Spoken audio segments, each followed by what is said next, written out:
Wow, that's actually amazing because a lot of people are not saying that. As a matter of fact, some people are even scared of saying that because they think that they have to be like politically correct in the culture, and like Right. they're scared that they won't get hired to be a judge, or like it's like you gotta like kiss ass now. You know what I'm saying? You do. Like it's crazy. Like you really, even if you don't like the person, you're like, yo, but act like you like them just to get the gig. Like Mm-hmm. it's so whack, bro. And it's amazing that you actually said that. So it's like I can actually go like this. Yeah. Ah, you freaking said it. Someone is Yeah. saying it, and that's the reason why I did this show, because I want to give the flowers to my brothers that I love now when they're here, so they could tell their story. They could say where they've been, what they've done in their life, where they're at now, what are their plans in the future. So people can know who they are, because it's like out of sight, out of mind. I say you don't show up to a jam, basically to a lot of whack jams now, is because there's a lot of corporate jams. That's my Yeah. opinion. But Right. um when you go to these jams, like if you don't show up, it's like you gotta check in. If not, they forget Mm-hmm. you.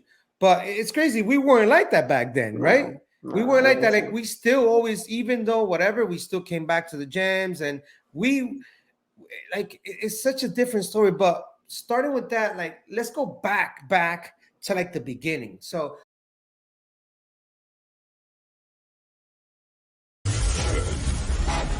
Nine, eight, seven, six, five, four, three, two, one.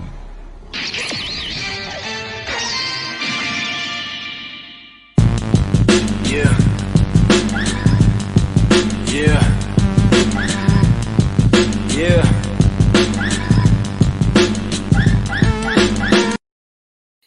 yo, what's going on? What's going on? This is Flash Talks, history worth listening to. Today we got a freaking amazing person. This is my brother from another mother, all the way out here in Florida, and I'm gonna introduce you to him right now. So let me put up his bio. Ladies and gentlemen, put your hands together for Prism, that stands for Prodigy, innovating inside Zen like mind states. My man is a ninja shogun. Like this dude is a master at his craft. He's member of the legendary Ground Zero crew. If you don't know, you better ask somebody. This is Ground Zero crew we're talking about. My man's been breaking since like between 1994 and 1995, almost 30 years in the game. Like the mastery and the level of his style is crazy. You could tell he's been doing this for like 30 years or even more, but let's say 30 years about there. His crew, Ground Zero Crew, was the first crew in Puerto Rico to win the 97 Crew Championship. Are you hearing that? That's crazy. Puerto Rico all the way back in 1997. My man has entered so many freaking battles. He's won a bunch of one-on-ones. He's won Floor Wars Solo Champion 2001. Next to Shine Solo Champion 2001 as well. Out for Fame Miami, USA World Finals, and the LA Champion 2002. He created a crew called Arabat Skeletons Crew, which he created in 2003. He also created Shoguns of the Circle around 2006. It was kind of like a dream team, like a Justice League, different crews in one, and we were smoking everybody. I'm telling you, we never lost. We always smoked everybody. Icing on the Breaks champion 2008, For Your Soul champion multiple years, so many consecutive wins. Bboy World Evolution, Battle of the Year USA. They went to Battle of the Year. You saw, oh man, who can roast the most? He did 10 rounds, and I don't know who he battled, but he smoked that person because I remember. He'll talk about it later. Break to the Future, he created that jam. Such a dope futuristic Tron type of like event. I wish he could bring that back. But ladies and gentlemen, put your hands together for Ron Prism Brother. Flash Talks. Yeah. History worth listening. This is super dope. Oh, okay. So now, wait. First of all, I gotta say thank you, brother. Yeah, Thank you man. for hooking me up with that logo up there. Oh That's the yeah, for dope sure. logo because I was telling you I wanted to do something like hip hop style, like TED Talk. Yeah. So yo, It Dude, looks that's sick. amazing, bro. It looks so good, right? It looks super official. I gotta say. Official. Yeah. Now. This is what I like to do with everybody I interview. I want you to give me a little description, what you see on the screen, and give me a little breakdown. Go ahead. It's Well, what I'm seeing right now on the screen is the elements of hip hop. So you got like MCing, DJing, graffiti, breaking, which is dope. And then I think knowledge is kind of like that hidden fifth element because we're here. You know what I mean? So Yes, you landed it, bro. You're the first one to actually land it. Because yes, a lot of people I ask and they're like, Fifth Element? There's a that's fifth right. element? Dude, this is the fifth element. You and I, our conscious being, you know what I'm Hmm. saying? Our knowledge, your history, not really my history right now because it's all about you right now. So both of our knowledge together, just chatting it out, it Yeah, creates this whole masterpiece platform knowledge. So we got the exactly. five elements of hip hop. Dude, that's freaking amazing. But of It is course, sick. why would I think that you're not gonna like land this? Like, hello, you're a b-boy. You've been doing it for almost 30 years. But dude, like, how you been, man? How's I've it been going? good, man. You like this? You like how it looks? And the setup is great, bro. Everything looks cool. I hope that this channel is going to help to educate a lot of people, especially new generation people that really don't have any, um, like, as much background as they probably should. You know, so this is going to be good because then, like, myself and I'm sure other people will come and then spit their knowledge, and then that's going to help to teach, a lot of the new gen about how it was for us because I know that there's a big gap in b-boy history when it comes to like 90s gen speaking a lot about like how it was for them and like how the struggle was for us and all the things that we had to go through. So this is going to help to kind of put in the missing link Yes.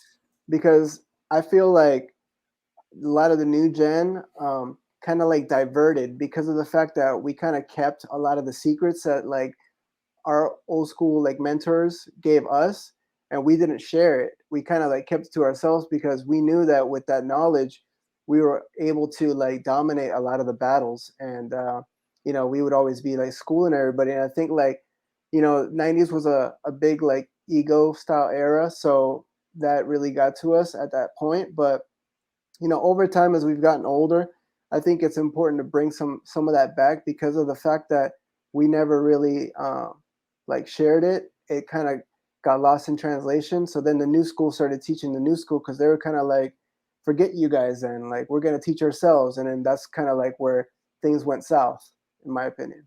Wow, that's actually amazing because a lot of people are not saying that. As a matter of fact, some people are even scared of saying that because they think that they have to be like politically correct in the culture, and like Right. they're scared that they won't get hired to be a judge, or like it's like you gotta like kiss ass now. You know what I'm saying? You do. Like it's crazy. Like you really, even if you don't like the person, you're like, yo, but act like you like them just to get the gig. Like Hmm. it's so whack, bro. And it's amazing that you actually said that. So it's like I can actually go like this. Yeah. Ah, you freaking said it. Someone is Yeah. saying it, and that's the reason why I did this show, because I want to give the flowers to my brothers that I love now when they're here, so they could tell their story. They could say where they've been, what they've done in their life, where they're at now, what are their plans in the future. So people can know who they are, because it's like out of sight, out of mind. I say you don't show up to a jam, basically to a lot of whack jams now, is because there's a lot of corporate jams. That's my Yeah. opinion. But Right. um when you go to these jams, like if you don't show up, it's like you gotta check in. If not, they forget Hmm. you. But it's crazy. We weren't like that back then, right? No. We No, weren't it like that. Like wasn't. we still always, even though whatever, we still came back to the jams, and we like it's such a different story. But starting with that, like let's go back to like the beginning. So I'm gonna ask you, how were you introduced to the hip hop culture? Well, that's crazy because when I was a little kid, I used to see that stuff all the time, like in old music videos on MTV and stuff like that growing up. And then, like, even like on the streets when I used to live in Puerto Rico, I used to see some like old school people like breaking on cardboard here and there. Like, and it didn't really like, captivate my mind at the time, but it like kind of like subconsciously like just went in there enough where like as a little kid I would try to do like moves even though I didn't know what I was doing. Like they would put on like, in Puerto Rico like Menudo or Michael Jackson, because Michael Jackson was a big deal in PR at the time. And I would try to like to spin around like on my back, but I didn't really know too much about it at the time. But um, later on I moved to Oregon, and as a kid living in Oregon, I met up with some kids, and one of them one time when I was chilling at his house and we were just like playing video games, whatever. He came home from school one day and he brought home a VHS tape, and he's like, "You got to see this." And then I was like, "All right." So when he put it in, it was Beat Street, and Wow. I So what was year like, was this? What year was this? Because you're in Puerto um, Rico. You're in right, Puerto Rico. Let's go back. You're in Puerto Rico. yeah. You kind of saw B-boys and do hmm you see B-girls breaking in Puerto Rico too? Not at Like the at time. that Not at that time? time. Not. Okay. I'm sure there So might have been, but I didn't see that. I just saw a lot of like dudes doing it, and then so what happened was around the time when I was like around second grade, um, my parents were getting a divorce at the time, so my mom moved me all the way to Oregon because she had family over there. So when we went over there, I was in the school system for a little bit, and then through that school system, then I started meeting like other friends and stuff like that. And then through like going to a lot of the arcades, because I was like really big into video games, so I would go to this arcade in Oregon called Wonderland. And that arcade was amazing because that was like the spot to be in. Like this is like the arcade days when people would actually go to arcades to hang out, and that sounds like that's an what you amazing did. spot. It was amazing because Wonderland, that's the it name of was it? $5 to get in, and every game was a nickel. But I Oh knew, wow. like, I used to be there so much that I started to learn, like, meet like the people who worked there. So they would give me like $5 worth in nickels, and like my pocket was so full of coins that I couldn't like hold on to it. So, um, through gaming, like games like Mortal Kombat and like the early days, like when all that stuff started first coming out, then you start meeting people, and then there were some kids that used to go there that I met that they were some like kids from, I believe, like the Philippines, and then they became like really good friends of mine. And then after that, then I would go over to their house. And one of my friends, his name was Alex, and then he had an older brother named Durant, which was more around my age. Alex was a little younger than me, but maybe by like a year.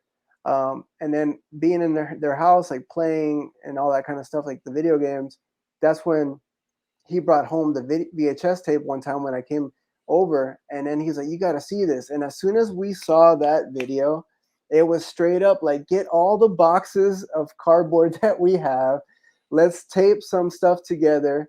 And we just went and started trying to do that stuff, like first outside, like on the concrete, because we at that time we didn't have any idea that the b-boy culture existed or anything. We just saw like, this is something that they did in the 80s, and then we're gonna try to mimic the stuff that they were doing there. So we were trying to do like the So footwork. this We is were like like slow 93, mo. 94? Yeah, this was around like 93, 94. So it was just like straight like the beginner days, like trying to spin on your hand, knee spin, but any type of spin that you could do, like until later on we started getting like Adidas outfits, we try to start like a little crew together, you know what I mean? But at that time, like I didn't know anybody else who braked. It was just basically us. And then we would do it at the schools, and we started getting like other people like interested, like middle schools, like getting other people interested in watching us, and they're like, "Oh, wow, what is that?" And then we would tell them like, "Oh, it's breaking." And then we were just doing like little beginner stuff like backspins, and like my boy, he started learning windmills so he could do some windmills, and I learned how to do like hand glides and jackhammers at the time, and that was like what I loved to do at that time. And then after that, um, you know, we started watching more movies. Like we found other stuff like Breaking, that movie Breaking, Electric Boogaloo was another one, and then we just started kind of going down that rabbit hole of like as many 80s breaking flicks as possible to see more crews and learn more styles. But pretty much like Rocksteady Crew and New York City Breakers were like some of the few like well-known crews that I first saw break and battle. So now you watching this on VHS tapes, like watching it Yeah. in TV, and Hmm. like you're not even introduced to like all the elements. You didn't even know there was a culture. You just thought that that's, like you said, something they Yeah. did in the 80s and they were Right. spinning. You were imitating what you were watching, but you didn't Hmm. have a teacher. You were just like, Yeah. what was your boy's name that you kind of like? Alex. Alex. Alex. Hmm. So did he continue, or did like how did it transition into like finding out that there's actually a culture that you were like, what? They do this, they do that, they do this, and they So like those movies always showed all the elements. So I learned from the graph, I learned from the emceeing, the popping, the DJing, because they always showed like all the the old school pioneers doing it in those movies. But then it wasn't till I actually went back to Puerto Rico around when I was going to start high school, because my grandma had passed away in around 96. And then I went back to Puerto Rico around that time. And then I started going to a school down there because I had attended like a year of high school in Oregon, but then I went to PR. And then when I was in that school, I was just, practicing in front of everybody, like in PE time. And they were like, they didn't really know what breakdancing was, but there was other people there that were from other schools from the United States. And then one of my friends named Victor was like, hey, I know these three guys that are also from the States that they breakdance too, and they're brothers. I got to introduce you to them. And I was like, what? Like, there's other people that break? Because I didn't think that like anybody else was doing that anymore. And it's only until then like I started having phone conversations with them, and then it was basically like Bebe, Zoog, Boo Rock, my brothers. That once I started talking to Bebe and stuff, and then he's like, "Yo, let's link." So I invited them to come over to my house, and they came over, and then they brought over like a bunch of videos, like 7 gems. oh man. Like the real stuff, Battle of the Year, like '96, B-Boy Summit, like '93, like stuff like that, like those old videos. And when I started seeing how big the culture was, it just kind of blew my mind because, they're from Miami, so they had a bigger scene and they had more old school pioneers still being active over there, like Speedy Legs and other, mentors from like, Street Masters and things like that that were basically like kind of, at that time making their way a little bit out of the scene. But because they had more influence, they had more knowledge. So then they started sharing that there was a still competitions over there, like the B-Boy Masters Pro-Am that was going to happen, and then they would show me like magazines and pictures and things. So then I started learning more about the culture, and I was like, wow, like I saw the 7 Gems like cassette tape, and I was like, yo, that's Ken Swift. Like I saw him in B Street, like he's still Oh doing it. Like I was like, man. oh shit, like this is dope. So then like it just gave me like that b-boy fever, you know what I mean? Because then I started learning real stuff about b-boying, even about like like Zulu Kings and all that kind of stuff. Because at that time, Bebe was a member of that, like Zulu Nation. Yes, yes, yes, yes. He actually was a member. I was a Right. member at that time when he was a member, and I Yeah. remember meeting him in New York, and Yep. he had like the Zulu beads and everything. Mm-hmm. And I remember that when I met him, he told me that he's from Miami, and I was like, "Yo, my cousin lives in Miami." He goes, "Oh, really? What school?" He goes, "So it's like Sunset." Dude, I go to Sunset, and I was like, "What the Yeah. heck?" So that from then Yeah. on, we became friends. But um, you're in Puerto Rico still when he's showing you these magazines and all that, Yeah. Everything. Yeah. like all the videos, and he's Mm-hmm. just talking to you about Florida, right? Right. Like that there's a scene, this Mm-hmm. culture, and all that. Now, who were your teachers, like your main inspiration at that time, and your mentors that were kind of guiding you, kind of like making you look towards like the light in the sense of all the Well, elements? like I said, like I didn't have a physical mentor because in PR and Oregon there wasn't like an old school like mentor that I like personally met. So I had nobody that taught me anything. I learned from watching the VHS tapes, like and seeing other people. But then like when he brought over those VHS tapes, it was like Kenny was like a big deal. You know, Battle Squad was another big deal. You know, like Maurizio, like the original Battle Squad, Emilio, Maurizio, Swift Rock, Storm. So I started seeing that, a lot of Florida footage, and a lot of like New York, like Rocksteady footage. So that to me was my inspiration to learn how to break and to try to like mimic at least like some of the basics that I would see. Because one of the big things that I learned early on was that you had to be original. You had to try to find your own style. You had to, you know, learn some of the foundational basics, top rock footwork, some baby freezes, etc. But when you learn those things and you get like a hang of that, it's about like you adding yourself and inputting like what you can contribute to the scene down the road, you know. So that was what, like one of the things that like I started seeing that was like a big deal. And then because you know when Bebe and them you know came over, and then you know we watched those videos, we would also break because my place had a like a little area. It was kind of like where people throw birthday parties, because I used to be living like in my dad's apartments, but there was like an area where like you could throw parties Also, outside, like like a barbecue. banquet, like Yeah, banquets. like it had like it was like one of those little houses that you kind of go to, and then like they have like a big space that you can rent out when you're gonna throw stuff, you know. I And know but it exactly what you're talking right, about. but it's all wood. It's all wood, right? So then my dad bought me a linoleum. So we would go there and we would put the linoleum there. And then that's where we would practice. And then we would battle each other and practice and like do stuff like that, you know? And then, you know, the funny thing is like we were trying to like at that time, like create like a ground zero crew, Puerto Rico, like crew video, like VHS video. And that's where we started trying to get footage because I had cameras.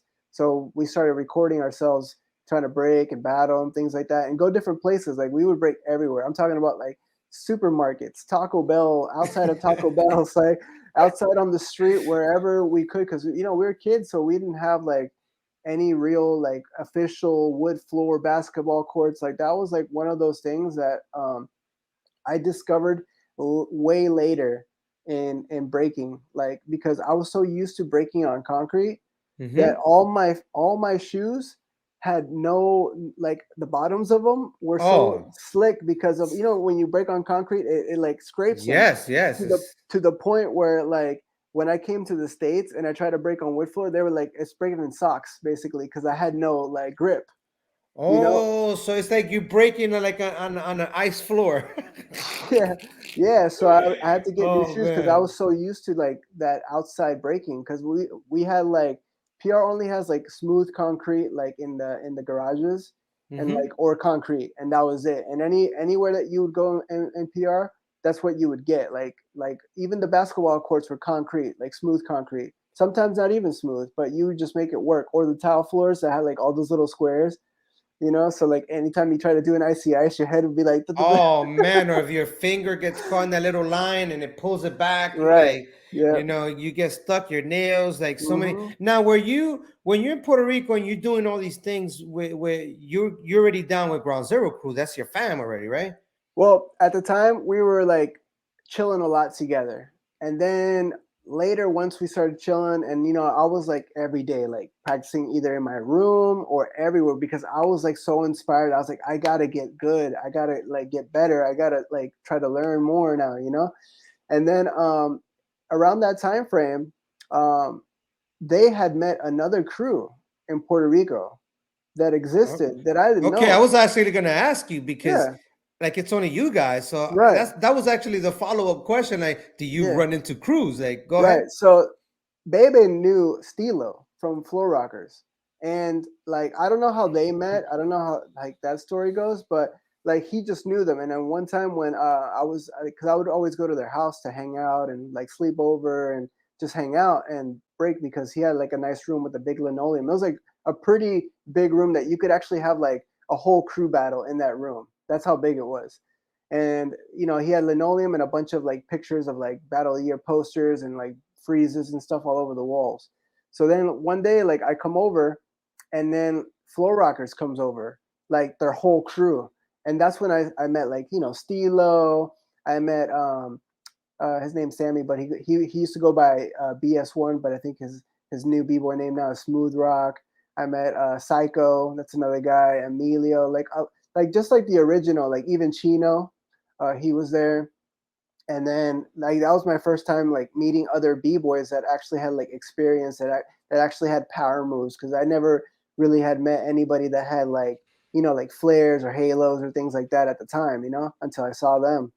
So then, we would just like battle in that room, each other and stuff like that, or just cipher in that room. And then, little by little, then we started like creating ciphers in different areas, like just to get attraction of that b-boy still around. So we would go to Condado on the beach and bring a linoleum, and then we would put it out, and then we would just have everybody just come on down, like all full rockers, all of us, and then we would have a boom box. We would put the music on, and then that when people were walking around in the beach, they started seeing that, and they're like, stopping to watch, and it's kind of like we created our own little like hype about it. You know That's what I mean? It amazing. was That's dope. It was so dope. now, was Mannix part of that too?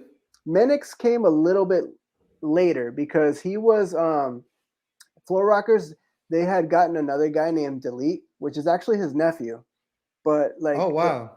but the way that works is it's weird because um I don't know, like Minix is like right around the same age as Delete, but Minix is maybe a little bit older, but then he's his uncle.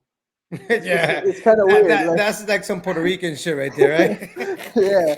So Delete first, like he got down with the Flow Rockers, and then later on, like once we were like doing jams and stuff like that, then later I started seeing like him pick it up, because he used to like Delete used to tell me like, oh, that's his uncle, and he was like starting to break at the time, and that was probably, I would say, maybe like 98, 90, yeah, around 98 when I started seeing Minix like begin, or 97, 98, around there. Yeah. Now, what else besides yourself throwing down with all the Ground Zero crew members, and you running into the Flow Rockers, and I know each individual Flow Rockers member and whoever you met out there has a story, and they probably started who knows when, Right, which right. maybe later on I get to like talk to them about it, because I'm trying to put the puzzle with people's Sure. different Yeah. history, and you realize later on in the future who was bullshitting there actually started in 2001, and Right. it's claiming they started in 92. You know what I'm saying? So Yeah. or people that have always been whack were biters back then, and they pretend like they've never been a biter, or there's Mm-hmm. so many things that's going to pop up, which is beautiful. And Yeah. that's why I'm talking to you, because you actually have history from Yeah. Puerto Rico, and that's the beautiful thing, that something that, like, I hold Puerto Rico like in my heart. You know what I'm saying? Like, you could say like my heart is in Puerto Rico, and of Yeah. course the Dominican Republic, and seeing, talking to you, and you taking it back to like the 90s, and you're talking about your crew, were you already thinking that you had to be original as a b-boy, not like most of the b-boys now that they just don't Oh care who yeah. they do, like you already had that set in your mind, Yeah. like? Yeah. Because um I used to uh like I went to B-Boy Masters Pro M 98. Okay. Like Bebe had gone 97, and then he came back with a lot of info, a lot of video footage and stuff like that. But one of the main things that I would see about a lot of like Florida style at the time was that like biting was a big deal. Like it's not like now. It was like if you were known as a biter, it wasn't just for that jam or event that was throwing down or the battle. It was like anytime anybody saw you, it was kind of like you were branded like the village biter. So like anytime that anybody saw you, even if they have nothing to do with anything, and Yeah, they're even like, oh, that's the biter over there. yeah, and even if they didn't even bite your stuff, they would be like, "Yo, you're a biter," and they would try you and they would call you out. You could be in line in the movie theaters with your girlfriend, and they will call you out. And it was such a raw thing. Like you could be in a parking lot and they would call you out. Now, are you Like, still in Puerto Rico, or you went to? Because I want to make sure that I cover. You're in Puerto Rico. You're doing your thing out there. Before, I want you to kind of take me on a right? journey. Before Yeah. you went on that ship, or the plane, however you got to Miami. Yeah. You know what I'm saying? So the originality and like you said, was that happening in Puerto Rico? People were getting called out for being biters. Well, it wasn't as much in PR because remember PR, we're basically building the scene from scratch again. You know, if there was ever a history of breaking, which there was a '80s b-boy history of in PR. There were like old school b-boys, but that like whole scene like died out like straight when the '80s stopped or whatever. And but we're picking it back up because there wasn't anybody throwing ciphers. There were no events. There were no community practices. None of that stuff. So we were starting to do that. We were starting to, you know, like put out flyers. Like we would hand draw like graffiti style flyers of like, yo, like if you know other b-boys, or you know, we would just put it out like in different shops, like everywhere. Like we would just walk around like in shopping malls everywhere, like trying to see if they would like put our flyers out like for cipher time, Oh like snap! straight up, because there was nothing going down. And then we were trying to throw ciphers in San Juan, like in La Pela. We were trying to throw Oh ciphers there. wow! And then down that road, we actually met a guy. His name is Predator, and he was a DJ, but also he used to throw like community practices like in I don't know if it was Bayamon or Guaynabo or just different places. And then Carolina later, he opened up like a center there where Flow Rockers, us, and like other people would come, but like the level at that time was like very beginner because everybody was just kind of like starting. Like a lot of people had like good, like some people had good windmills, you know, but it was like basically like some windmills, some flares, some head spins, maybe a halo here and there, you know. But it was like at that like starting point level, you know what I mean? And we were kind of like the main point of things because since we had a little more background in terms of like how people break like in the United States and stuff like that and other places in the world, we were bringing more flavor because they were doing a little more power, you know. So Yes, the fact because that power you could just repeat it, and there's no originality in yeah, power right, unless you do some crazy power move right, that you've never seen in your life. But exactly. you guys already had history watching magazines, and you guys had the connection from the USA. Yeah. So then because of that, then we were creating like different ways of doing flavor, like mainly like little burns. They were more like character burns because at that time, like, you know, in the '90s, it was more like about like character moves or like dropping moves, which like kind of came, you know, some of those things came from like Pee Wee from Street Masters, like dropping style, like Oh, moves where you okay. know trail freeze and drop and Yes. you know things like that. But it was more like little burn moves and stuff like that. So we would have a lot of different patterns, different like you know, our own little variations of moves and different styles of doing like a turtle freeze or a chair freeze, like you know what we used to call it, the Rock City chair freeze or whatever at the time. So Okay. we would do like different things at the time to kind of like put our spin to it, and then people were looking at that because nobody had seen anything like that before. They were so used to just seeing like the common, you know, power move that when they started seeing the flavor, they started like already seeing like, oh, that's superior because they never seen it before. And power, they see it all the time. Well, you guys have more vocabulary. The Right. fact So that you guys have so much vocabulary compared to basic power and just maybe a 6-step or 3-step or four mhm. step. And for those that are listening that are not into breaking, you will have to like look it up what a 3-step or 4-step, 6-step is. Yeah. But those are like little moves that you do with your feet. And the basic power moves they were doing, and you guys were coming in with different character. Yeah. Of course, you got Baby, it looked completely different than Boo Rock.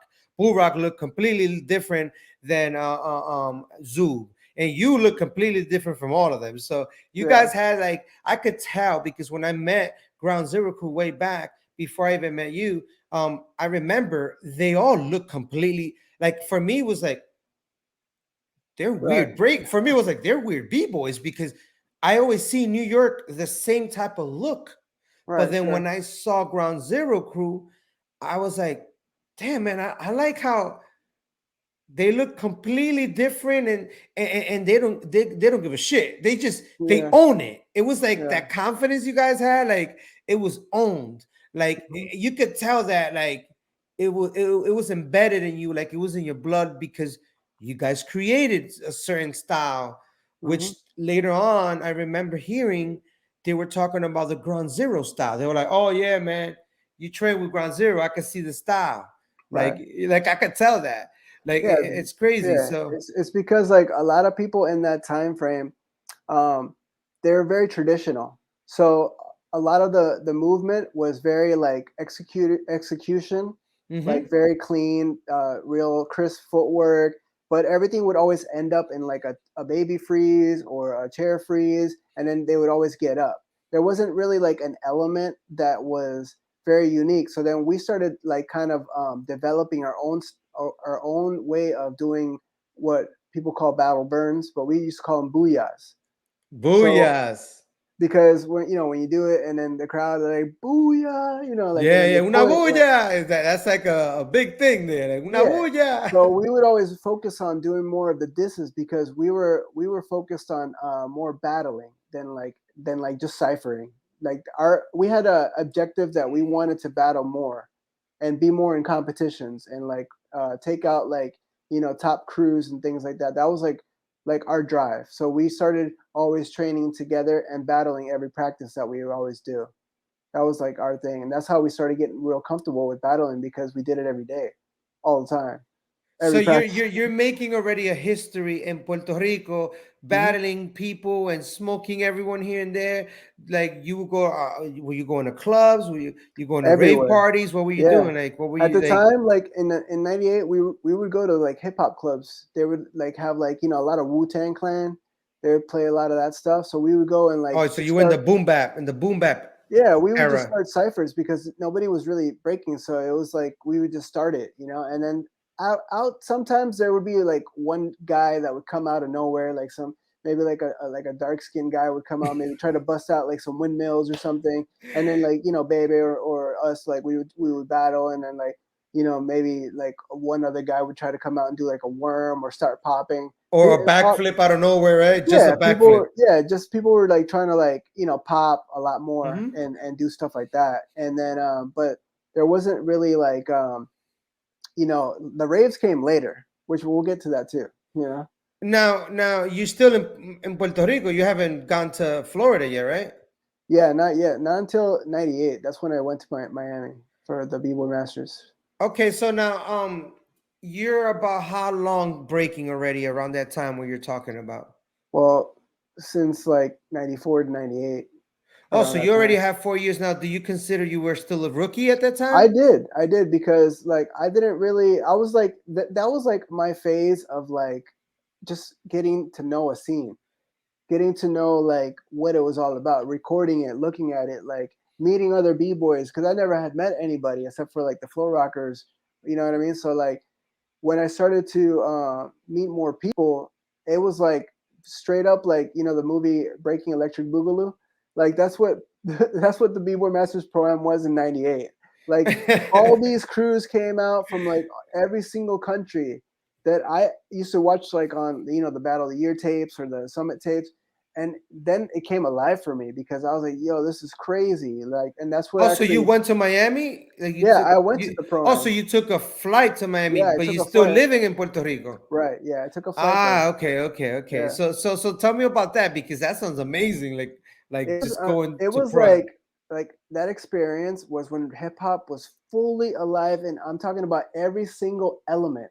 Like there were like discussion panels, but that doesn't really Yes. exist. And There I was was there and graffiti we didn't even know panels. each other. I Right. said what's up to baby. I said what's up to everyone that was there. I thought he just lived in Miami. That was my mentality.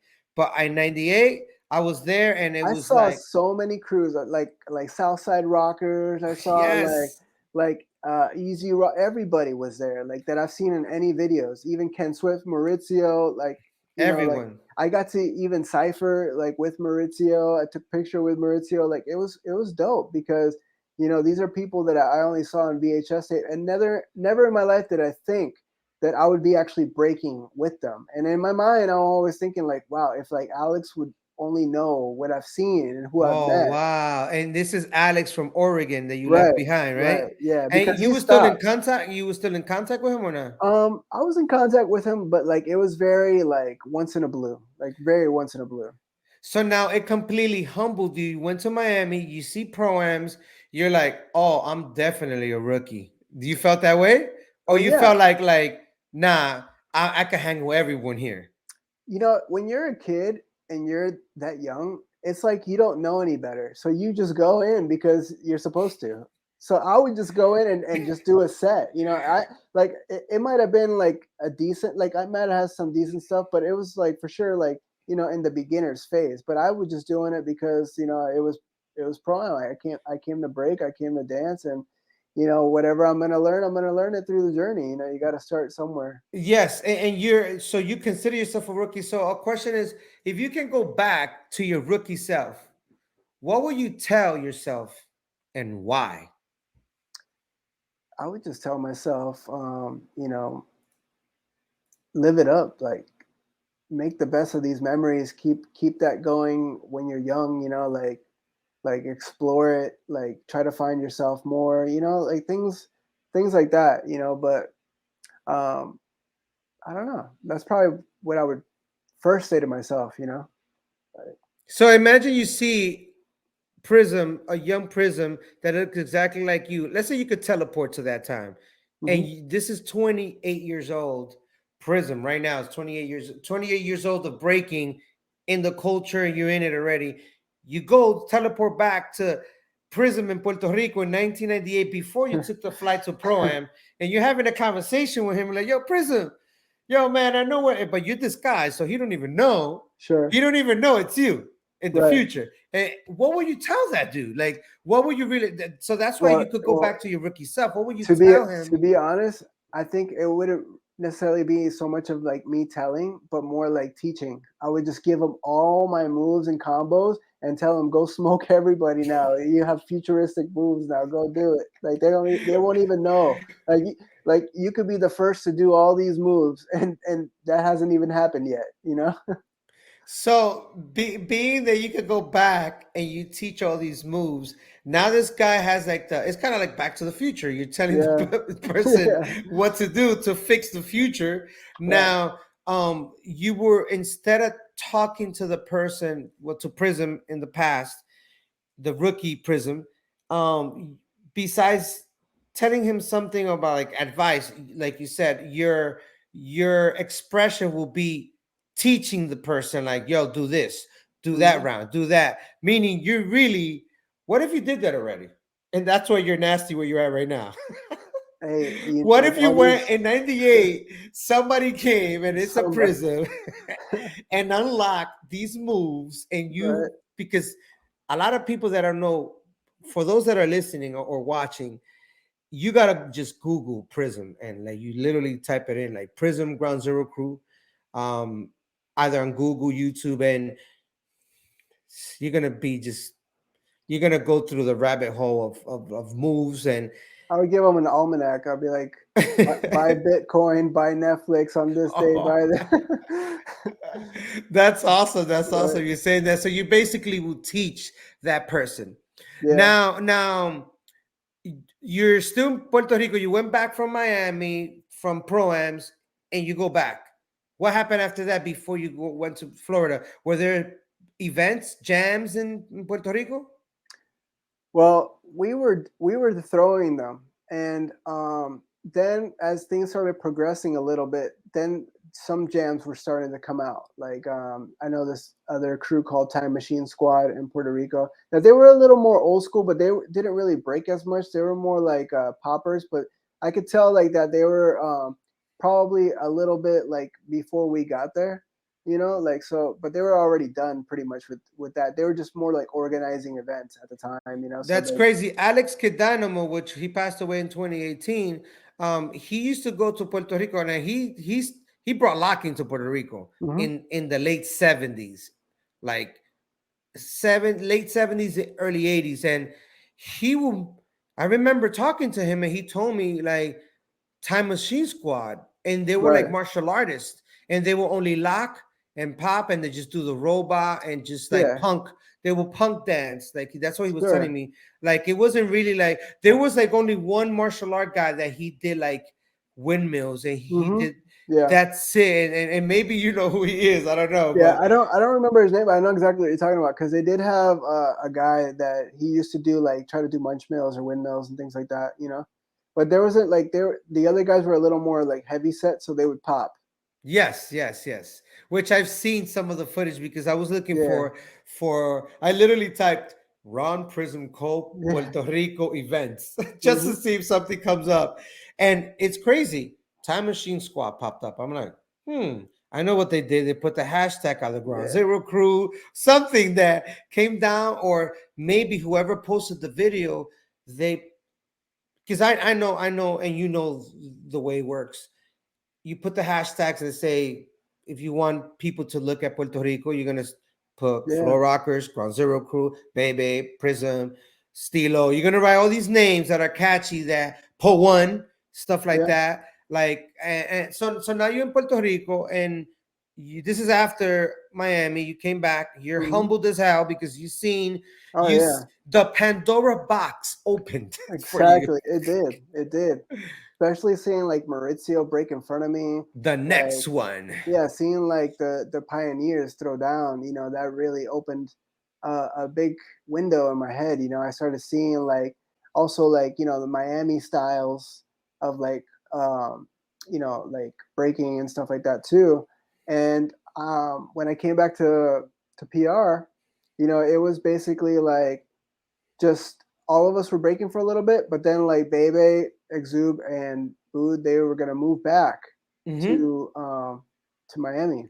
So I was basically chapter leader of Ground Zero Puerto Rico, and I had to basically recruit new people, and that's where I met my buddy Joe, who his b-boy name is Drops, and Delete was also down with us for a little while, and then we had a couple other guys that used to break with us, like Precision, and we got down this kid. His name is Abimael and Hafe, and those kids, let me tell you, those kids were so advanced in 98 because they had crazy power moves that like people weren't even doing. Like they could do all kinds of like flare 90 flares and like double head mills, and then like around the 99 time, I'd say like 98 99, then they were pulling out air flares. They started getting the air flares, and you know that was a big deal because there weren't too many people in Puerto Rico that could do that.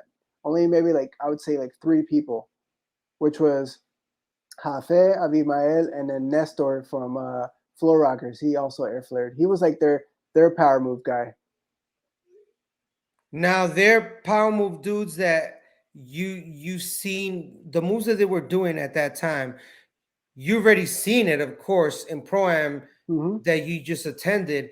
Now, do you hear about them before you went to Pro-Am, or these are cats you met after Pro-Am?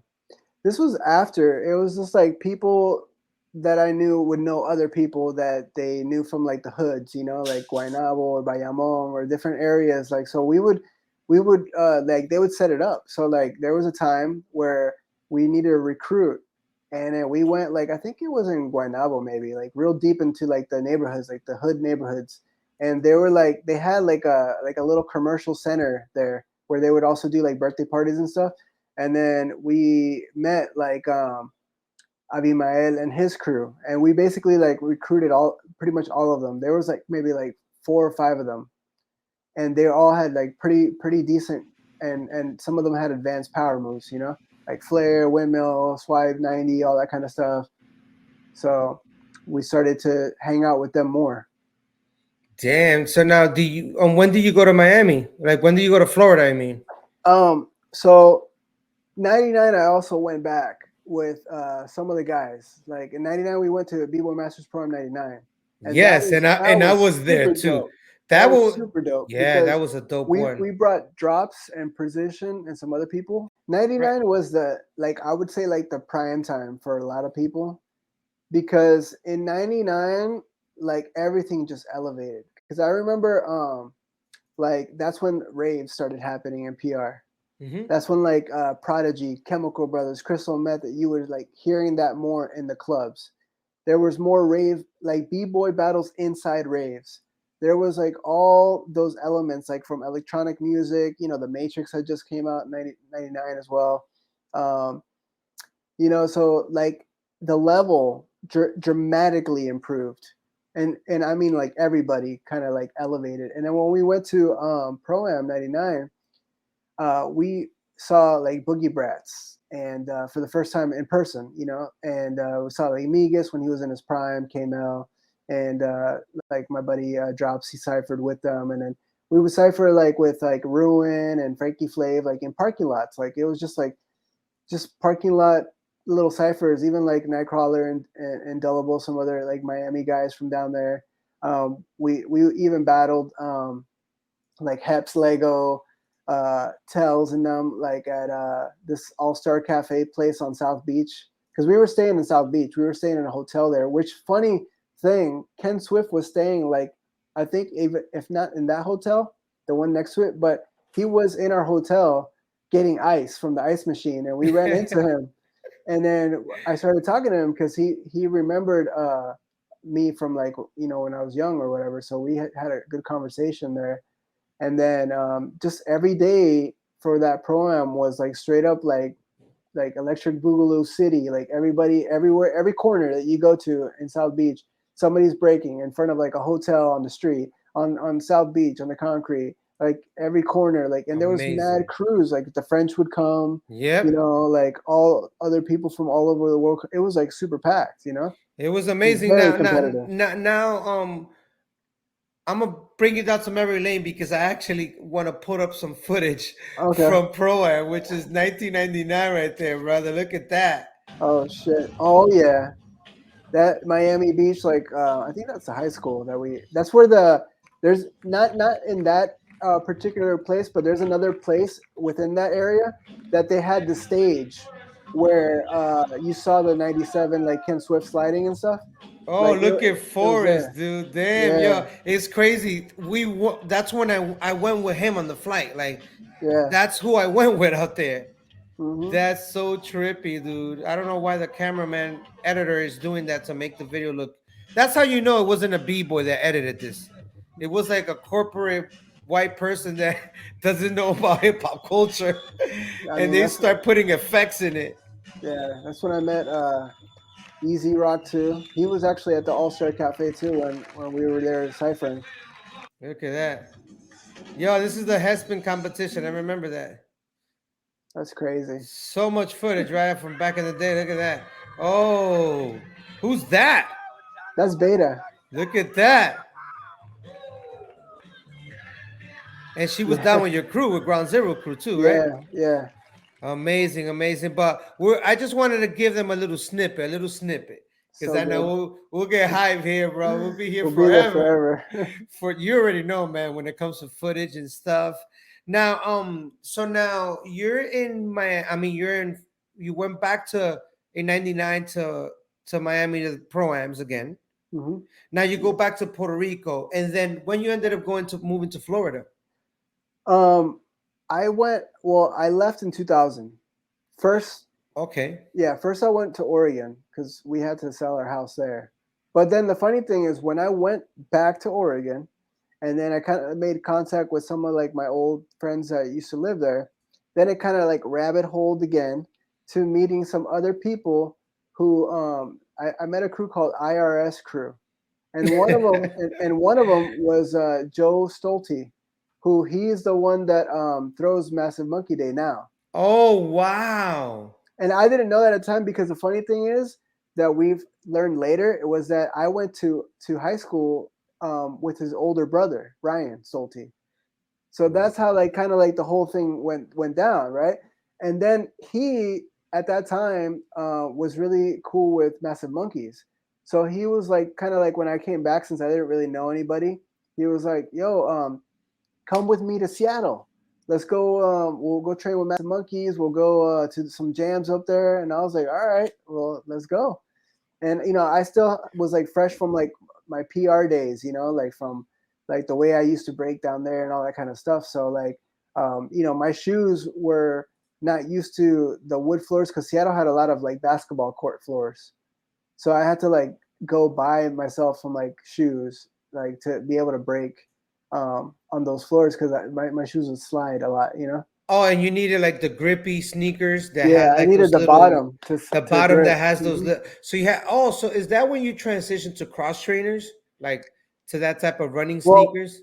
I always had like not in the beginning, like but later on, I had some cross trainers, but they were more like running shoes like for track because Zoom waffles were a big thing. So I had Zoom waffles at the time because that was like you know, one of the things that a lot of like Miami and European Mm-hmm. heads would have as far as like shoes to break to, like black Zoom waffles. So I had got some Yes. on East Bay. Oh, I So remember East Bay. so I ordered some on there, and then I also got these dope shoes in Miami when I went for pro am. They were like these white shoes that like they're called Ghost Riders, Oh and wow. they have neon colors on them, like yellows and reds, but they were white, you know, and they were super dope, very very light, like almost like wearing a sock. So those shoes got like pretty much like no grip on the bottom. So I had to get like some other shoes in Seattle that had like, you know, like full ass like, you know, rubber black grip on the bottom so that they could grip, you know. And then I started trying to get used to that, like breaking on wood floors now because I was so used to concrete.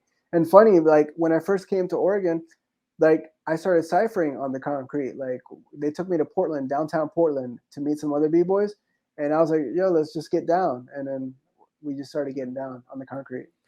Now, so now you're in Florida already after you left Puerto Rico, but you had to sell the house in Oregon. Then Yeah, then I now, came to and where do Florida. you move? You where you go like in So, Florida? so when I was moving from Oregon to Florida, Bebe and them had told Candy and her sister Cindy and all them that I was coming, right? So I needed them to, well, they picked me up from the airport because I didn't know anybody at the time, and they picked me up from the airport and took me around, so that we could get like used to knowing the area, and then they took us to get an apartment complex called Cimarron Palms, which later on that became like Bboy City, straight up. Like, but I was the first one to live there at the time, and that's how that when I had met them, they said, hey, like so that you start learning some other crews and people, like they gave me contacts with like Curious and Kuso and And illegal that immigrants. Curious inclusive for my 180, right? Right, but at that time they were not my 180. They were Boogie Down Styles. Also, this is like their beginnings. Right, so this is like when Kicks, Pito, um, React, and Kuso, Beast Mode, and Curious. Like that was like the original team at the time. So they will go to your basically your apartment. So I guess I didn't. I guess where I lived, I didn't live far from like where Ivan lived because he lived on Dean Road from the time, and I just lived on Cimarron. So he would come to my house because I didn't have a car at the time, but he did. So he would tell me that there was practices at UCF at the time, and this place called Tuscany Bay. So he would just come pick me up, and then we would just go practice. You know, So you're there. Is that around the Hush Show times in Orlando, Florida? that's when like it was gonna start like the following year, 2001. 2001. Now, who lived with you in the apartment at that time? At that time, it was just me and my mom at the time. Oh, okay. So then you would just go and visit. You said it would turn into the B-Boy City, Right, um, because the complex, the right, complex. what happened was at that time, like through just like meeting other people and jams and stuff like that. Like I don't know exactly how it happened, but like I actually met Heps at that time because he was painting, and then we would break or whatever. But at that time, he needed a place to stay for a bit, So like I offered my place, so me and him would train a lot together, and then we helped him get like the apartment complex right next to us. So he moved in there. And then when he moved into like it's literally like as soon as I opened my door, his door is right there in front of me. Like there's like a step, Oh like there's man! like stairs that you go up, and like my complex is here and his complex is here, like right across. Wow, wow. So he was telling me that he was gonna get some of his friends from Miami move up here because they were gonna start doing street breaks, like a new thing in Universal Studios. So that's when like he came, and then he had brought like Legacy, Flea, and they moved in with him, and then they started doing the Universal Studios Street Break show. They started setting it up. So that time in they're living there, and you're still in, like you said, you live kind of like across them. I remember you said that the Hush Show was coming together. Like, so what year is this? That It's like before it went in, like, it's is it? like definitely like later down the road of 2001 to 2000, like almost 2002, like around this gap area. Yeah, that's when Yes. they would have that. They would have like the Floor Angels, Candy and them. They would throw like the jams at the UCF, and then What was the I name of the jam, by the way? Was I'm it not. Breakers Epidemic? No, I don't know. I think that was like Because I know in they did some a other jam place. that had like each jam they did had like a disease name. Like the original outbreak was Candy's. They Yeah, had, you know what I'm saying, and they had yeah. like another name. But I'm still trying to. Which I'm gonna interview Candy soon, and she's gonna tell me all about it. But till this day, I'm trying to remember because I remember I came down here now. Now, do you remember when you met me? Like you remember I, when we met? I met you at the Hush Show. That's where I first met you. Yeah, Which you said it, you landed it right. It yeah. was 2000, 2002, One, yeah. and then it was actually 2002, almost in September. Like the summer was ending, or either September or like the beginning of school, because is was the school open? UCF was open in the summer too? I mean, I don't really know about that at that time, but I know that like they would have like the MC battles there, and then Yes. us B boys would just cipher. So now, if we could go back to the first time we met, like, do you remember that day? Like, or try to, because I have like in little details. All I remember is that I told you, yo, you look like Keanu Reeves from Bill and Ted, like I some type of Matrix dude, because I remember you had like long black straight hair. yeah, I Like, was outside, I think, talking to you and like either Venom or Omar at the time. yes, Abstract, Venom, and Flips, because Yeah, I was already doing break show, and I came for the summer just to hang out. And Venom and Abstract, they took me to the Hush show. And I remember, do you went to the battle that time that night? yeah, I was there. Like I think I might have judged one of those battles. I think it was when you were judging and you did a showcase. You did a showcase round, right? Yeah, like I think whoever was judging did one real quick or Now, something. now were you there when what's his cat name, that he's a barber and he did power moves? He would get really upset Yeah, when he would yeah, mess up the like his yeah. round. What's his name? I think his name is Pico. No, no, no, not Pico. He's the barber. He's been a barber for years. He's a black kid. Um Oh, Shadow. Shadow. Yeah. Shadow. Yes, yes, Were you yes, there yes. when he battled, and then I think he did something and he messed up, and then he got really upset. He's like punching the ground.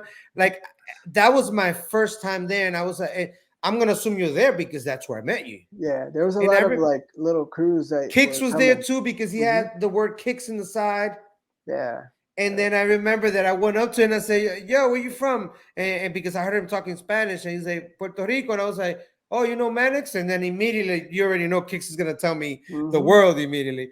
But then I remember that the Hush show ends and we're outside, and Venom and Abstract, they're like on by the sidewalk area, and Right. you come out, and I don't know who introduced us, but I remember you had this. Let me see if I can remember this.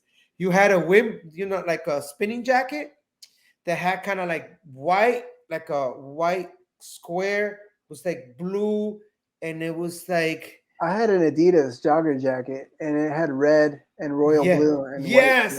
and You black. see, that's the Yeah. one I'm talking about. And it's That's funny too because when I first came up here, like I was chilling a lot with Abstract too. We used to practice a lot together because he was like close to the Floor Angels, and I would go to their house a lot to hang out with the younger sisters like Talia and Teresa because they actually were breaking a lot at the time, like starting to learn how to break.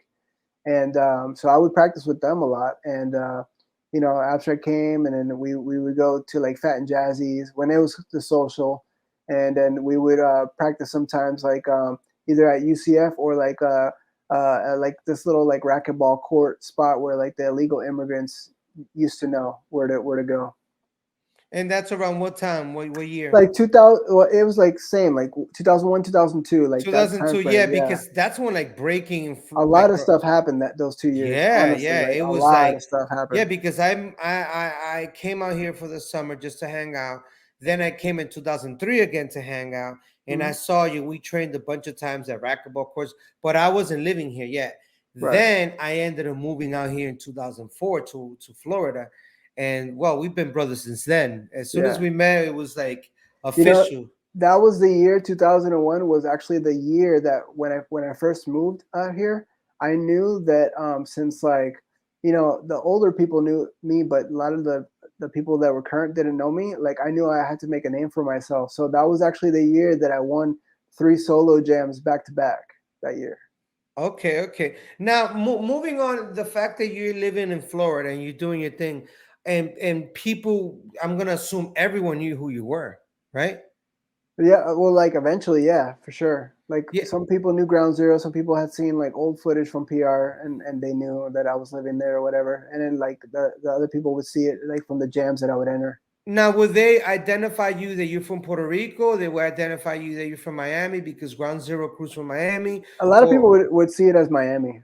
right? Like you come from Hmm. Miami, right? Right, like Miami Ground Zero, yeah, because Now, that's now, Miami. now, in your breaking career and in the stuff that you were doing, not everyone knew you personally, right? Like as a like personally in the sense of like who you are outside of the breaking. Not like not necessarily like more of the newer crews, more like the older crews, like skill methods, because a lot of them lived by me, and I used to hang with a lot of them. Even technique, I used to practice with them a lot. I used to practice with abstract a lot, or we would go to each other's houses and stuff like that And too. they're your same generation.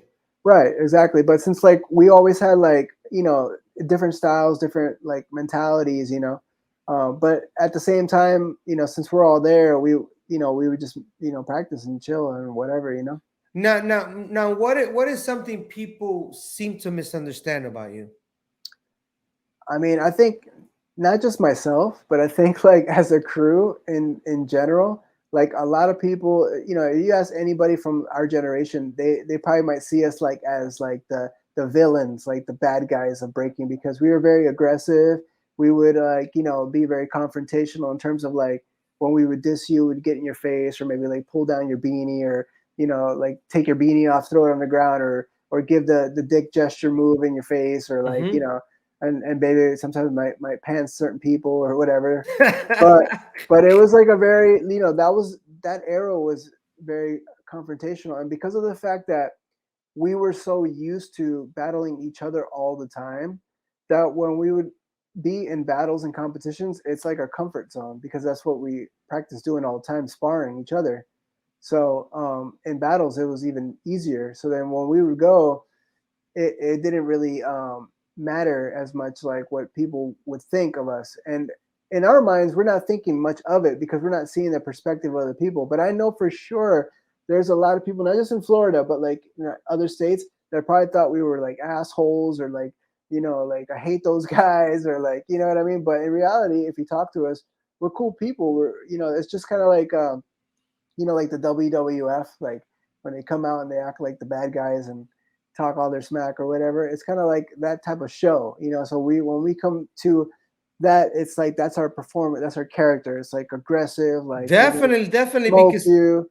But everybody was saying afterwards, that. yeah, but afterwards, it's like, hey, what's up, man? Let's have a fucking pizza or a beer or whatever. But it's not They like thought that you guys were really villains for real in right. real They life. thought we hated people. Like they thought like we were upset or Like you guys were whatever. gonna fight them, or, or Yeah, or why you don't like me? Well, why are you battling me yeah. so And hardcore? the funny thing is, all the people, because we used to have a forum, who can rush the most forum, Oh and my! I lived in New and York and I used to mad get on people, it. yeah, mad people wanted to fight us, and Oh like, my God! Like, wait till I see you yeah, next year. all We're the gonna go to time, Miami, dude. all the I'll be time, there, and all the New Yorkers, dude. I'm a New Yorker, and I'm gonna all be the real time. with you.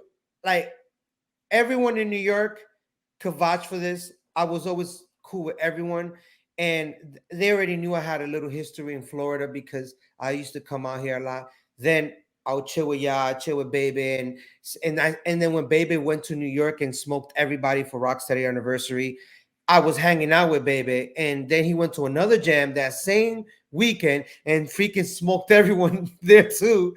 And Right. I'm like hanging with Baby, and the New Yorkers are looking at me like, man, why is this dude hanging with this freaking weird guy that breaks really weird, but was Right. smoking everyone? You know what I'm Yeah. saying? Hmm. So, but then I used to talk to them and I'd be like, nah, man, you guys think like that he's not like that, man. He's like, yo, don't be bringing that shit out here with all that macho shit. Like, yo, they'll be getting like mad upset. But I'm like, nah, Yeah. man, it's not even like that. Like, and then later on, of course, we ended up like hanging out more, and Sure. which Yeah. eventually I got down with you guys as Ground Zero crew for a little while. Hmm. And I loved it because it was like you put on a costume, you put on a ninja gear, and you go, all right, let's go. And you committed to that You character, commit and, to it. Yeah. and you commit to it, you battle, and some people will cry, some people will stop talking to you, Yeah. some people will like every time they see you they give you a dirty look, which eventually you ended up seeing that like throughout Yeah. time. And the funny thing is that like even the people that would say whatever they would say on the forums about like, oh, you can't do that to me, if he pushed me or whatever, I would fight him or put all those people never did anything. Because when it came down to it and on the real, like a lot of them would back down from it. They weren't used to like at the moment in time, like how it was at the time. In that time that you're living in Florida and are you traveling or are you doing, because I remember when I gave you the intros in your bio, you mentioned one of the things that I mentioned was Battle of the Year. You guys went out Mhm. there. Was it like 2002? Yeah, at that time, 2002, we were training. Like all of us, like were living under Bebe's house, his mother's house, like down there in Miami for like a whole summer. So in that summertime, we were training like a lot because we wanted to, do Battle of the Year, So and Out for Fame and all that kind of stuff. So we would train a lot together, and then that year is when in 2002 when we went and did the finals in Miami, or the whatever, like the qualifier or whatever in Miami, and then we won that one. And then from there, then we were getting ready to go to LA for the finals, because I believe like the year before that, I think Havoc Coral had won it against Skill Methods in their finals. Okay, be to go out to Battle of the Year. No, for the Alpha Fame. Oh, for the Alpha Fame. Now Yeah. the Battle of the Year.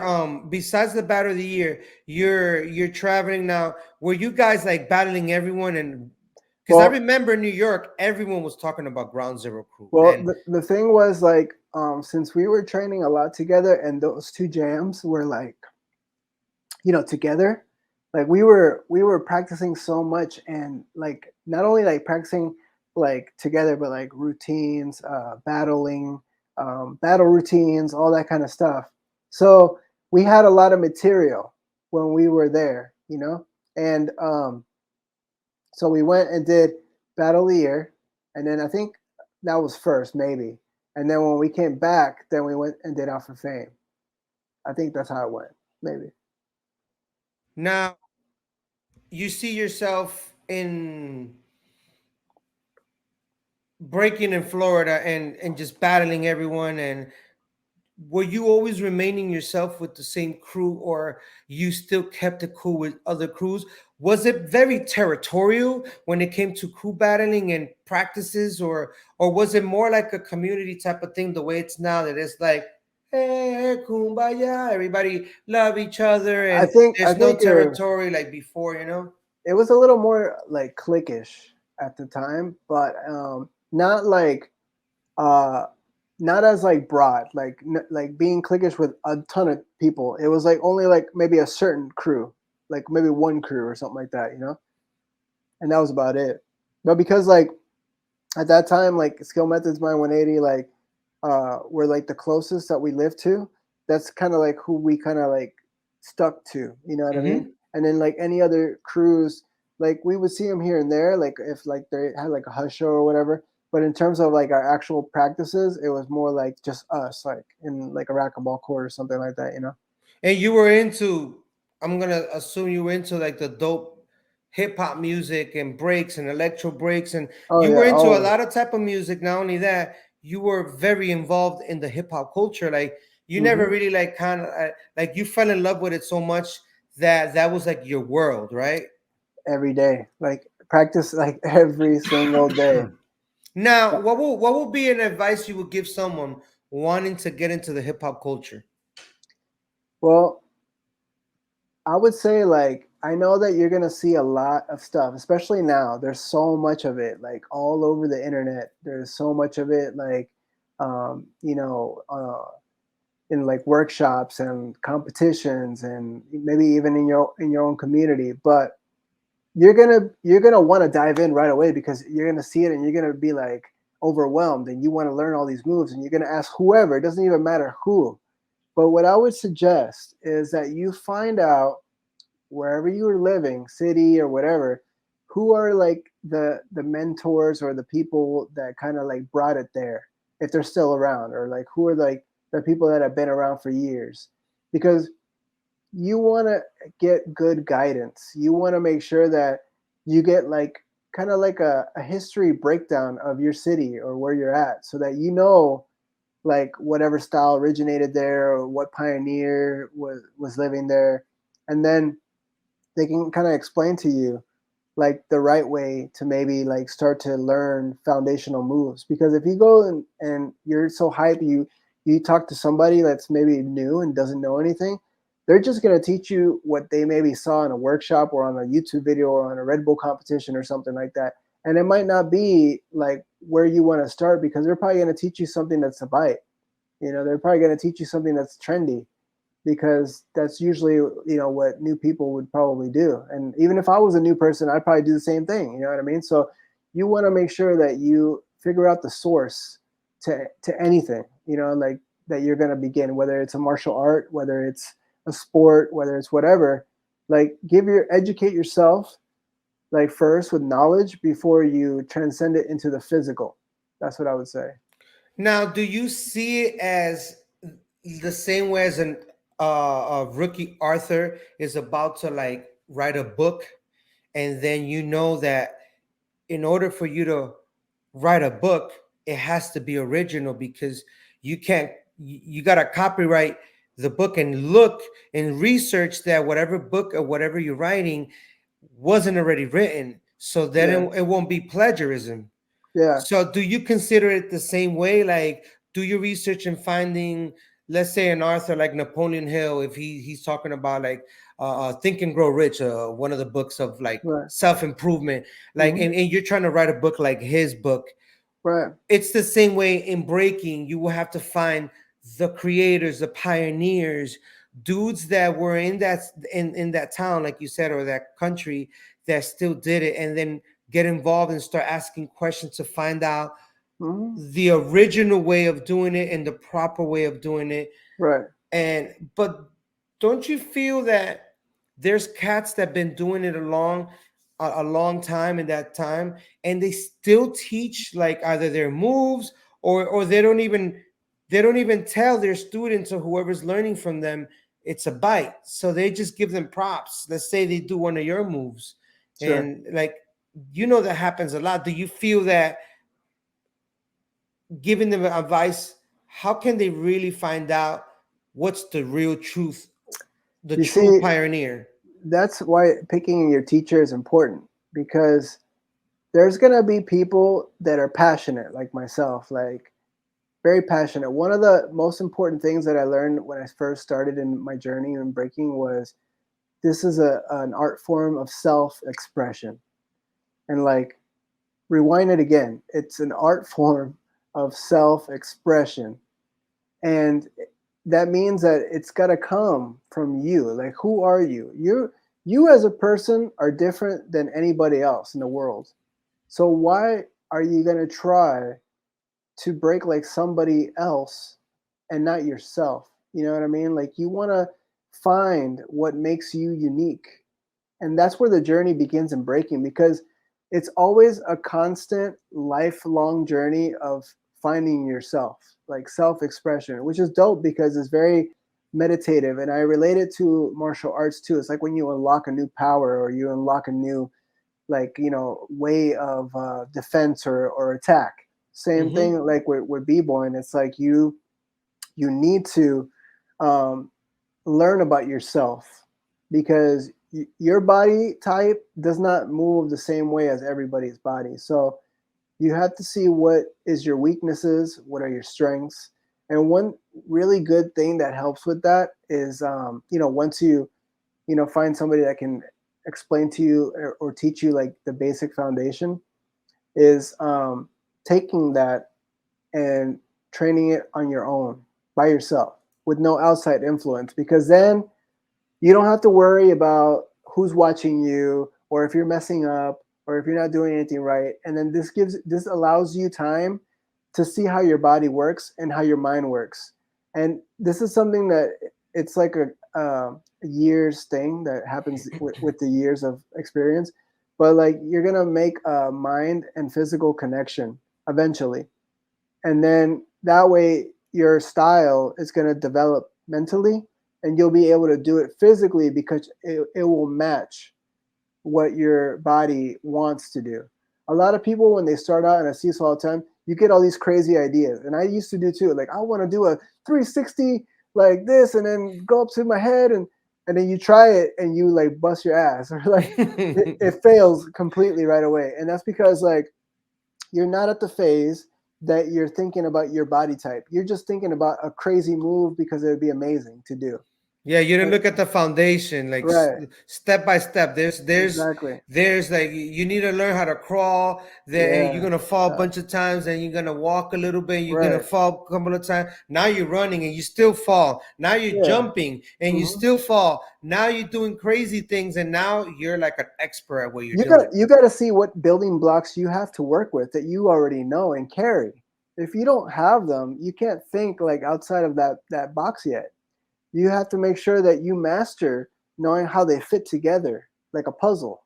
And then once you master that, then the creation phase will kind of like take its course naturally.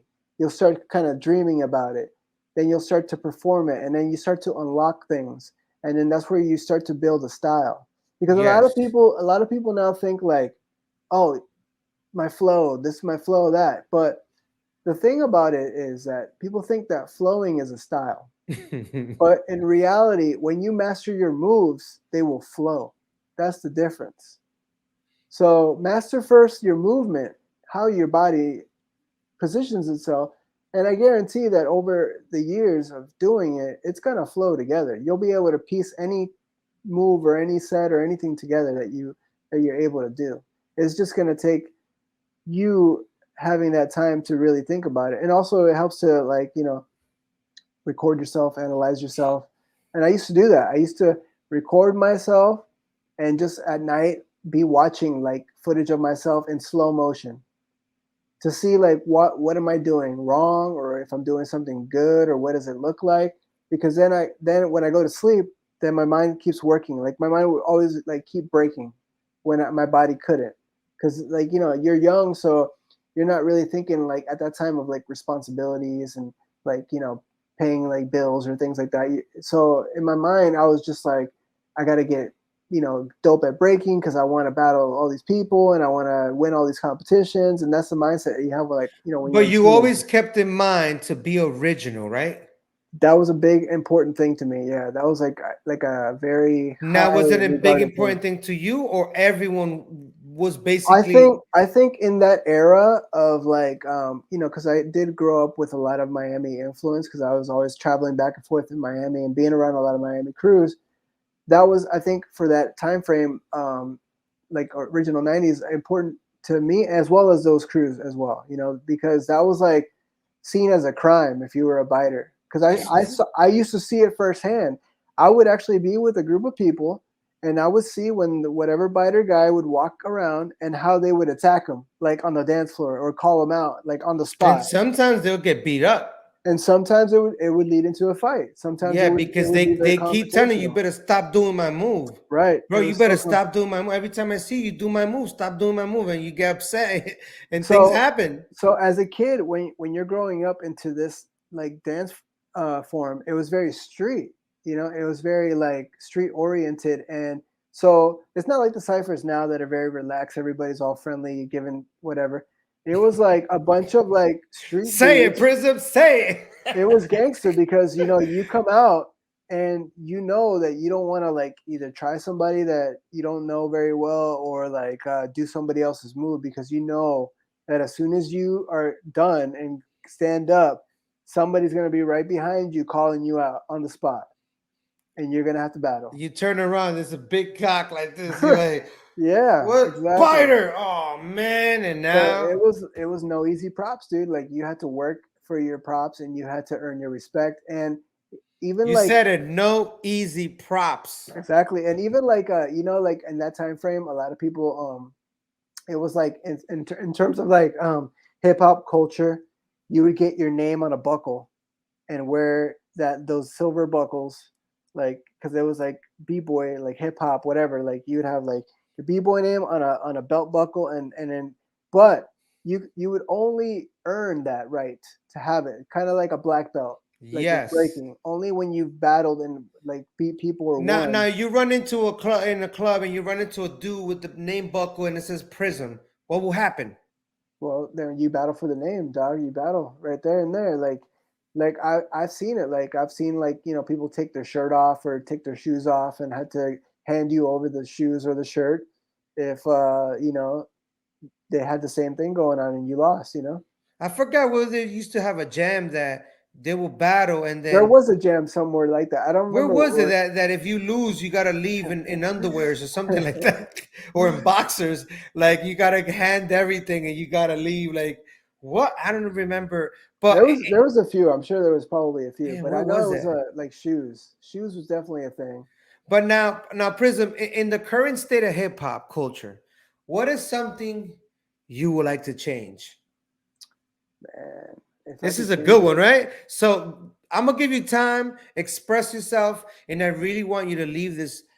Like I really want you to express it, and you know, like I said, this is why I'm doing this because whatever goes on the internet stays there forever. Sure. So, 500 years from now, somebody's gonna run into this and they're gonna be like, "Man, I found some freak the real Pandora's box of like the knowledge of like the way Mhm. it's supposed to be done in breaking." Of course, we got DJing, we got MCing, but right now we're talking about breaking because that's kind of like one of Right. the topics that we're talking on. So, in the current state of hip hop culture, what is something you would like to change? Take it away, bro. All right. Well, one main thing that I would want to change is I would like to give like people from my generation, like I would wish that people from my gen and even like previous gens would take back the power from the corporations, because I feel like b-boy now has become very corporately owned,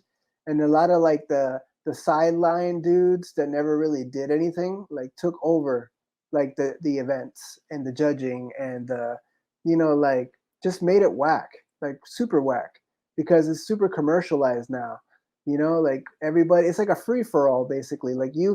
Like back in my time, you look at a certain country, you could tell like, oh, this country has this style or that crew has that style, and no other country would look the same. And everybody had their own signature moves. Everybody had their own way of breaking. But now it's like you could look at somebody from the United States or you could look at somebody from some other country, and they're all pretty much doing similar moves, similar foundational stuff, similar like trendy moves, air chairs, air flare, like all the same stuff. But one of the main things is that like we need to take back the power from the corporations and make it the art form that we fell in love with it. Because for me, I think of like our time, like true martial arts, like the time where you were learning like karate or kung fu like in some dungeon basement or something like that under like some like Japanese old master. You're learning, you're getting handed down like the scrolls of like Yes. the real like art form of karate. But now I see it as like victory martial arts.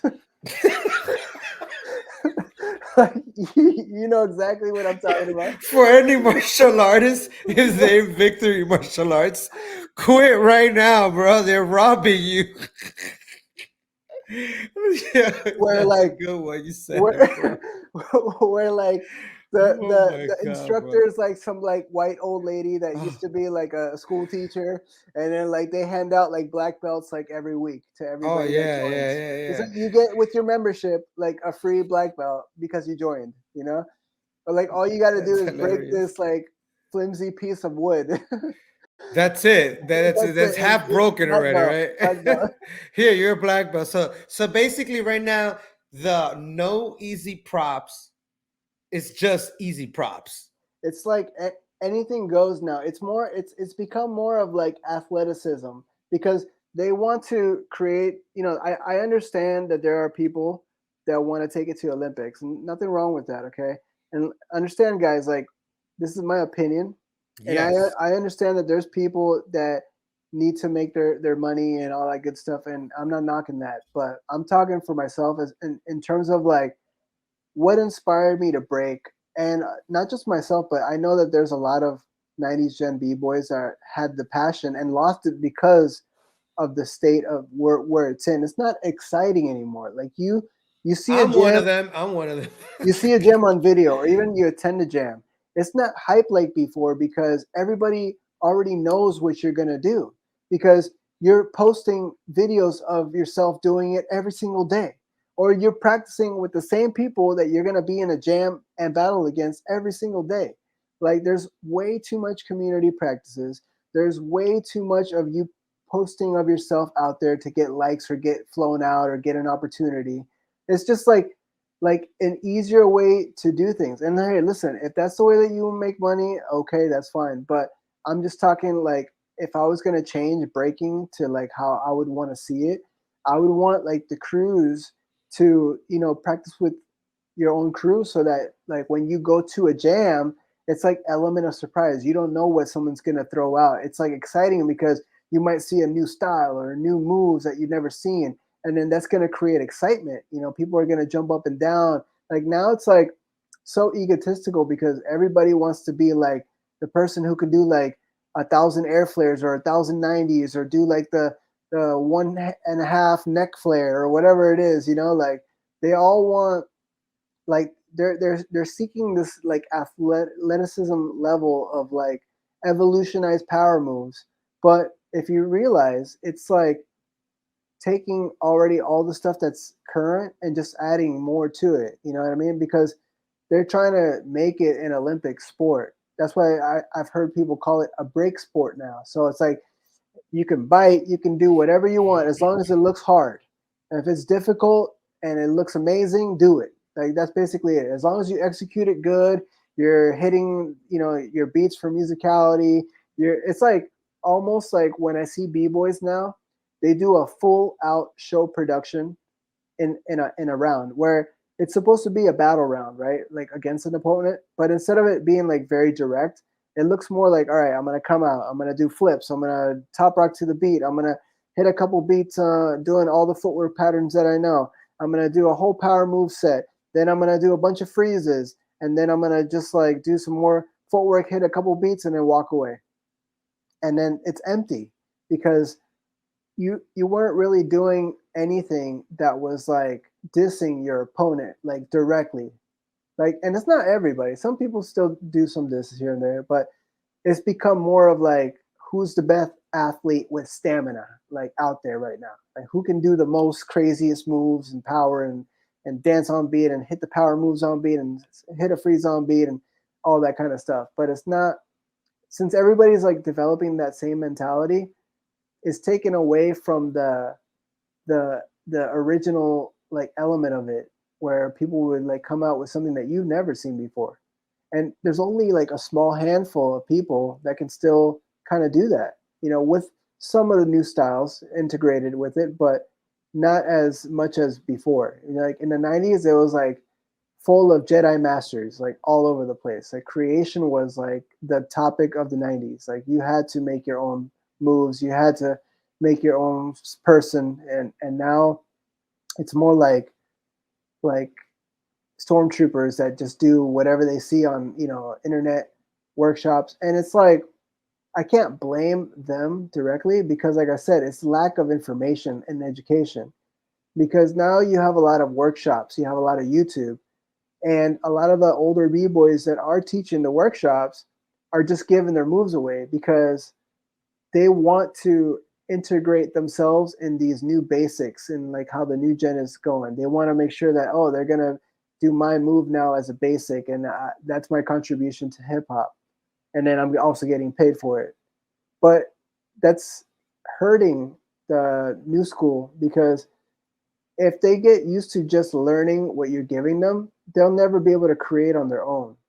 They're only gonna like piece together things that they learn in every single workshop. That's why like now when I see a lot of new school b-boys, they have like so many intricated styles from so many different like b-boys from workshops that they've taken either online or in person from all kinds of like people.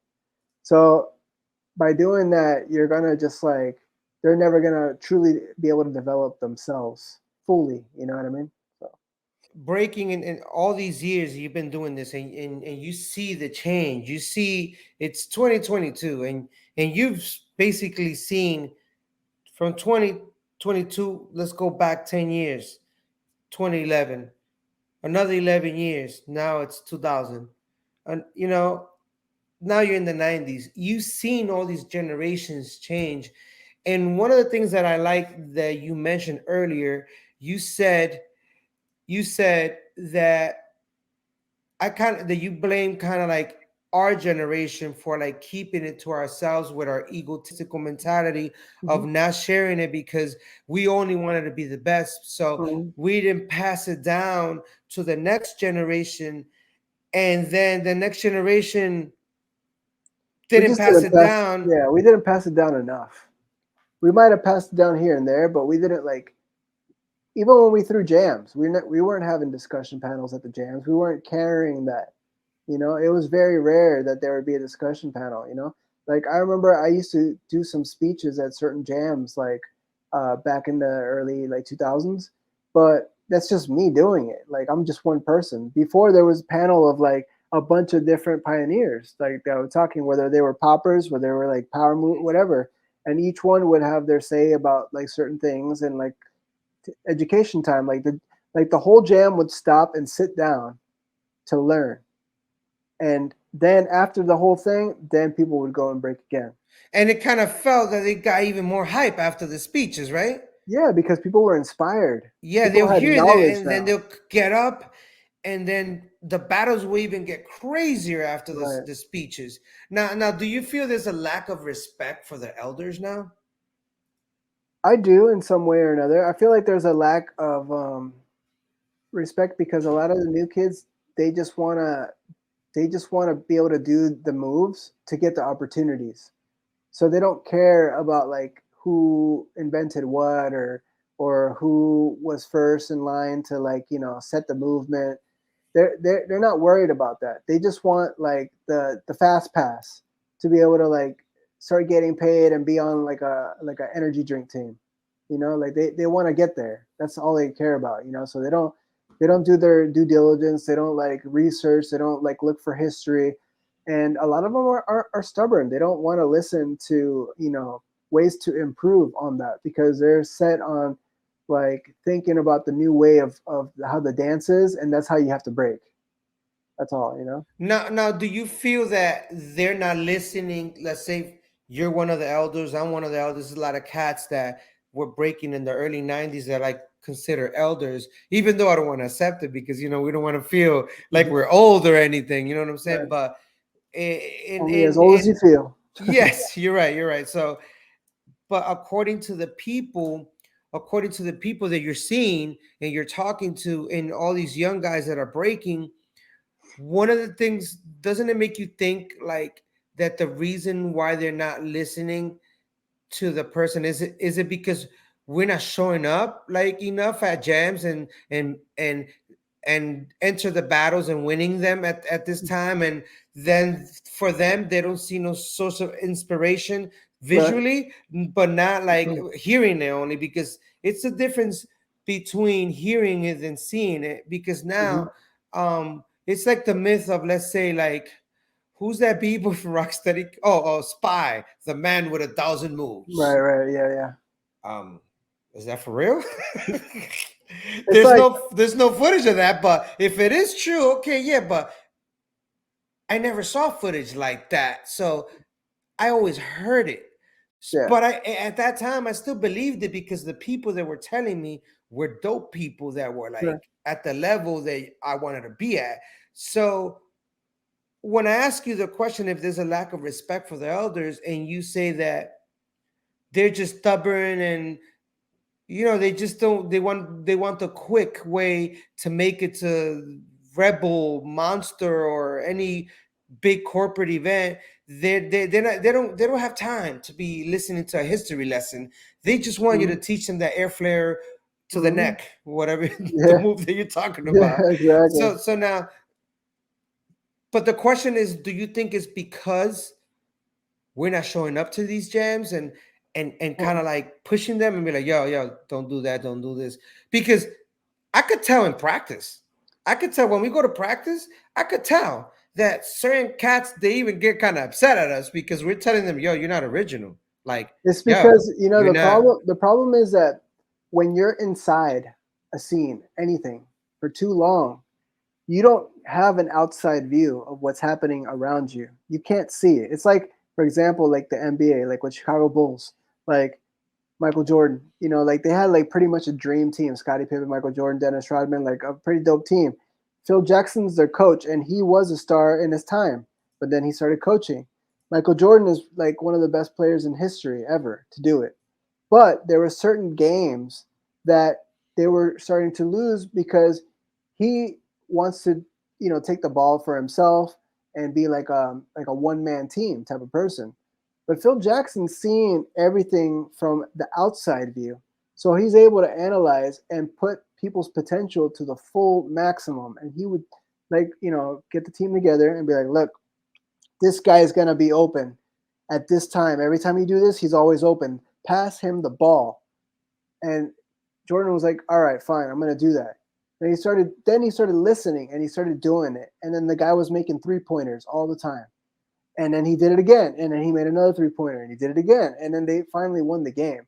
But the whole point is that no matter how good you think you are, if you're inside a scene, whether it's, martial arts, basketball, breaking, anything, you have to sometimes step back to see the bigger picture. That's why like a lot of us 90s gen like can look at like the state of the scene now. We can watch the jams. We can watch like the top b-boys and we know what's lacking. We don't have to be there because we already did it. We already went there. We battled in the time where it was the most creative time, where there were the most original like masters at that moment in time. So there's that level of difficulty doesn't exist now because now it's a new level of like of what you would say difficulty because of like evolutionized moves or whatever. But like in the time of the now, since everybody's pretty much using the same vocabulary to do pretty much the same stuff in different combinations and who can do the best combination of the same move, um, a lot of people can't see from the outside of what's missing because they didn't live our time frame to know all that history and to experience that to know what's lacking now. Like you would have had to lived it to know what's going on right now. But like if you want to elevate, it's like anything. Like if you met a grandmaster that's like 80 years old and he has like a 15-degree black belt in some crazy ninja martial art that only exists in his family, would you not want to learn that from that guy? Like even if people are doing all these tricking martial art flips now, like to learn that authenticness and then be able to use that and then develop it into your own way would be the most amazing thing. It'd be like a super power up to yourself. And maybe even like you could even discover a new way for the new gen, instead of everybody just doing the same stuff. So that's why I think it's important that people kind of like sometimes take a step out of that. Don't be so into it, because subconsciously, even if you think that you're being original, your brain is recording all the stuff that you're seeing because of the fact that you're watching it on YouTube, you're recording yourself doing it all the time, you're around like a million other crews every day practicing, you're going to all these jams all the time, and that's going to consume your creative process. And when you go to sleep, you're going to start to think of moves that you think that you made up, but in reality it was probably some other guy's move that you saw, like in the a couple seconds, that your brain recorded it because you're so inside of that time. You're so inside of that scene that you can't step out, you know what I mean, to be able to like take a breather so that your brain can create from scratch. That's what you need. That's why I say, like, if you practice by yourself without outside distractions more often, you're going to learn more about your body than what it is that you're seeing other people do. And then eventually that's going to start to that brain, like those wheels are going to spin than the other ones and take over that process. That's 100% so correct what you're saying, and I'm loving it. I'm loving it. Now, what is something you can contribute to the culture to make it better? This right here, like just telling you like how it was for me, like how my experiences, and like explaining it. And then, like, there's a lot of footage out there on the internet you could see of that time frame, so you can kind of see like the differences, and like just learning more, like just going out there talking to a mentor that maybe was breaking in the 80s, maybe in the early 90s, whatever, like in your town or whatever, and like trying to figure out, dissect like how it was for them, because everybody's experience is going to be totally different. And then, but those teachings are going to always have some type of similarity, that it was a very like dry time in terms of like not no distraction so much, like you were just like learning it from scratch. You're one with it because there's not so much of it out there, so you can develop it more. You can make it your own. That's what I like about it. So now you're being involved in so long in the culture, and earlier you mentioned that anyone that's out there that is listening to this, is watching this, that's been in the culture already, that's from the 90s, especially from that generation, do you feel that all of them feel the same way you do, and some of them just make choices of that they got to pay the bills and they actually have to go that route, even Maybe. though they know, like, you know what do you understand what I'm saying though, right? Yeah, maybe. Like, I mean, like I said, everybody has to make a choice, and honestly, if that's what you depend on, and that's all you have, then I understand why you need to make the money. And whether it's like go along with the agendas or go along with like how the scene is, and be cool with everybody to get the opportunities. Like, I understand, like, if it's a financial thing and that's what all you have to live on, why that would be important.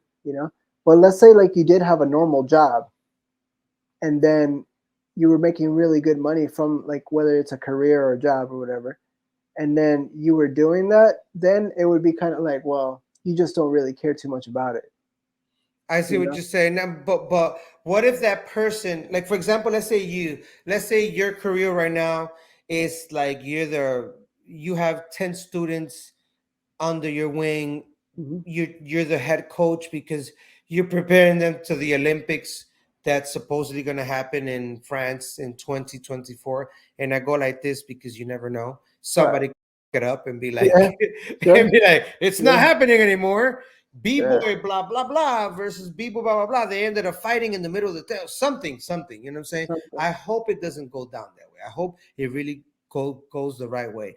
But the question is, let's say you're in that position, that you're that head coach and you're making all this money.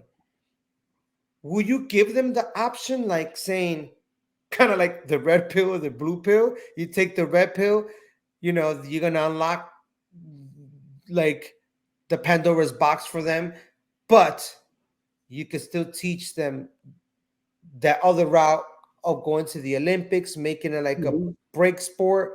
Will you Right. give them that choice? Kind of like you teach them the truth, but then you say now you got the choice. The expression of art on the underground scene with characters, you're Yeah. not, or the Olympic style of break sport, and it's more like the participating trophy type of Sure. avenue. I Over think. here, it's only first, second, and third. You know what I'm saying? Yeah, I would give them. I would give them the choice because, if anything, like I said, if they know, if people know, if you have more knowledge, that could turn into something new and maybe even something even better than was expected to happen at the Olympics. Because right now, since everybody is like pretty much like, following the same kind of like formula, it's gonna look very repetitive, and it's gonna look a lot the same. But I think like if people have that knowledge, then they can maybe merge it with some of like maybe some new way of thinking or whatever, and then make their own way with that. And then that would stand out even more at the Olympics, maybe. But But honestly, I think that b-boying belongs more in the X Games because it's more raw, and in the Olympics, it's going to take a lot of the elements of it out, like the the realness of the culture, the street side of it, because you can't go up to somebody and you know like get in their face or nothing. It's going to be very like, you know like very strict of what you're able to do or not do in the Olympics.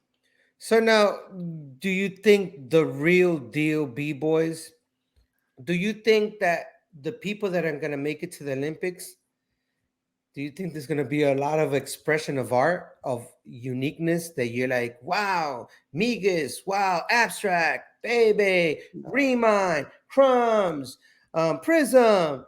You know where I'm getting at, right?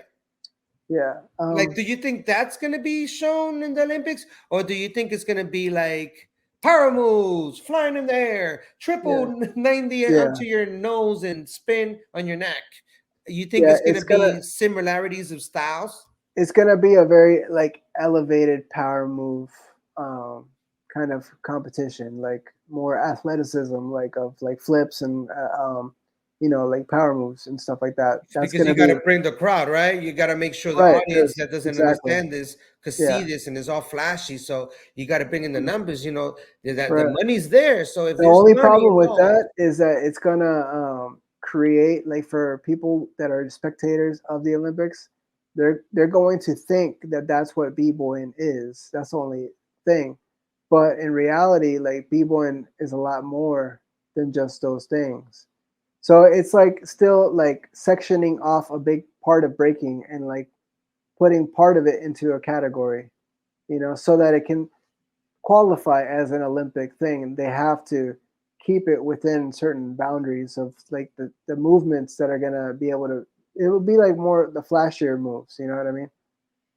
So you're gonna see a lot of that, like high flying things, and like a lot of like power moves, and maybe once in a blue you might see some different variations of some power moves or a couple like spin freezes or something like that. But for the most part, it's gonna be on that elevated athleticism, you know, which you're gonna have to do that for that type of like setting. But if it was an X game setting, then it would be more free because then you could pretty much do more of the flavor section of it, which you so probably won't see as much. basically it looked like freestyle session, Like right? no Like, power. no, no, no. But like back then, how freestyle session, I think it is still the same. For me, freestyle session has been looks the same, but with different characters and different styles and movements because the generations have been changing. So Hmm. if you look at one of the first freestyle session, of course, because the they were more artistic, unique b-boys and b-girls at that time. Sure. Now there's less. not that there's not, but there is less. So now when you see freestyle session now, and not I don't want a single freestyle session out, like out alone, be with Summit or any other, or I don't know, whatever jam is out right now. These the b-boys you see now, like you were saying earlier, you kind of see the same similar movement that you could tell, like you're like, okay, yeah, air chair, this, that, um, one and a half into your back into that Right. one-legged thing, and And so it's you not. could kind of see it. Another thing too is like it's not that that's all that it's now, because there, like I said, there are still like a handful of people that try to keep it real, that maybe were taught correctly, and then they come out correct, and then they Now, just do they win all the jams? no, they don't. They don't win all the jams, but at least they'll try to keep it real, and do their own thing. But compared to before, where there was more uniqueness, like clearly now it's less, because the whole thing with biting and all that kind of stuff, it seemed like as a normal thing now, like a basic, like you're just doing like basics, or people say that they're paying tribute or whatever Oh my nonsense it god, I've been is. watching that, paying tribute, and they do the move, and then they ask him, yo man, you bit that move from Frosty Freeze. I don't know why I thought of him, but rest in Right, peace. okay. Frosty Freeze, and Yeah. then, oh, I'm paying tribute to him. Right. That's like the way of like biting now. Like you could It is. just tribute. People just want to do the moves. People don't really see anything wrong with just doing the moves, and nobody. And the thing is, like, you're not gonna see anybody call out much now. Like before, and back in the days, a lot of biter signs, a lot of that stuff always happened. But now you look at a lot of new jams, and you barely see any biter signs or nothing. Like everybody's just trying to outperform each other, basically, with the most athletic, complicated moves and power moves that you could do. You're right about that. Now, right now, this is one of my favorite parts of the show. It's going to be a little bit off the hip hop culture. And for those listening out there, I'm sorry that I bored you with our beautiful hip hop culture, that it's so amazing. And if you don't understand it, get involved, ask somebody, or hit up Prism. He could tell you later on. He'll give you the details. Or um, I'm gonna bring you some questions and something really cool that I came up with for this show. And if you can have the last dinner with any three people, dead or alive, who would it be and why? So you're sitting down, you have a chair in front of you, a chair to the left, and a chair to the right. And you're sitting there and you gotta choose three people. You could bring them back from the dead. But they're sitting there. But this is your last meal. After this, bye bye. So That's gonna be nuts, because go ahead. Try to think like try to think quick of the moment right now. And there's no wrong or right answer. This is just like what you think. This is gonna help you think. If you do not know, maybe, and you don't have to answer it if you don't want to. But right. if you do answer it, if you don't answer it, it'll have you thinking after the show, like, who will that be? Or maybe it could be one, or maybe a bigger table. But right now for the show, I want you to name three if you can. And if not, we could just pass. Okay. Well, I'm sure my choices would probably change down the road, but I think like in the moment right now, I would probably want to have a conversation with Nikola Tesla, Leonardo da Vinci, and Bruce Lee. You imagine how crazy that table would be? That would be hilarious. It'd be so. Wait, Nikola Tesla. Who else? Leonardo da Vinci. Leonardo da Vinci. Now Mhm. you got a freaking artist there. You And got Bruce a Lee. freaking scientist, Well, crazy well, scientist. they were like Well, yeah, they were both kind of like. in reality, they're all Yes. scientists, Yeah, you're right. You're right. You're right. because Bruce Lee figured out the science of the body. Leonardo DiCaprio or whatever, like Da Vinci. Yeah, I like Leonardo DiCaprio. Leonardo da Vinci, he was a genius, like Oh not just a yeah, of painter. course. The same way as Picasso. Like Yeah, all those people, like they're. But that's those are three interesting choices. I really okay. Bruce Lee, yeah. yeah, I I could if they will ask me that you will pick sure, three, I will really believe it'll be like Bruce Lee sure, or sure. or someone that's dope like that. But you got me with the Nikola Tesla and Leonardo da Vinci. Yeah, I did not even think you were gonna say that. because they were so dedicated, right, to their craft I see what you're saying. that they devoted every day until the day they died to those crafts. Like Da Vinci straight up like dissected the human body to paint the whole anatomy in books because that didn't exist before him. So he had to basically take like dead corpses and stuff and like, remove layer by layer and paint every muscle, every little everything in every different angle, like to the most precise of his abilities, so that we would have an anatomy chart of the human body. That's So really crazy. that's trippy. And I actually I'm learning something. I just learned That's this really right now. Right that's now, I really just crazy. learned that. And so he kind of like because now you're mentioning that I'm really going back to like the history of books that I've read.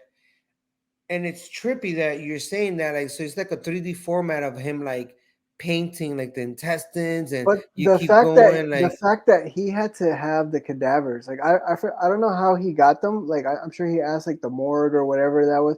Like, but to have the people that are dead like there and on a table, and that he can like basically cut them open and remove, because obviously we have layer like skin tissue layer like different, definitely, definitely. and he has to like straight up like draw and whatever paint like every single layer from like front view, That's side view, back view, like whatever, and different people, different muscles, bigger, smaller, taller, and just whatever. think about the year when How he did many that. yeah, and how many years that must have taken to do, right? Whatever, like all that to I see your document admiration. it. I Yeah, see your admiration. I could it clicked in my yeah. mind why you chose Tesla and you chose Da Vinci and Bruce Lee. That Hmm. is freaking amazing. But now this is the question though. Remember, you guys are having the last meal. After that, everyone is gone. It's just gonna turn black because we don't know what's on the other side. But now the question is, what will you pick as your last meal?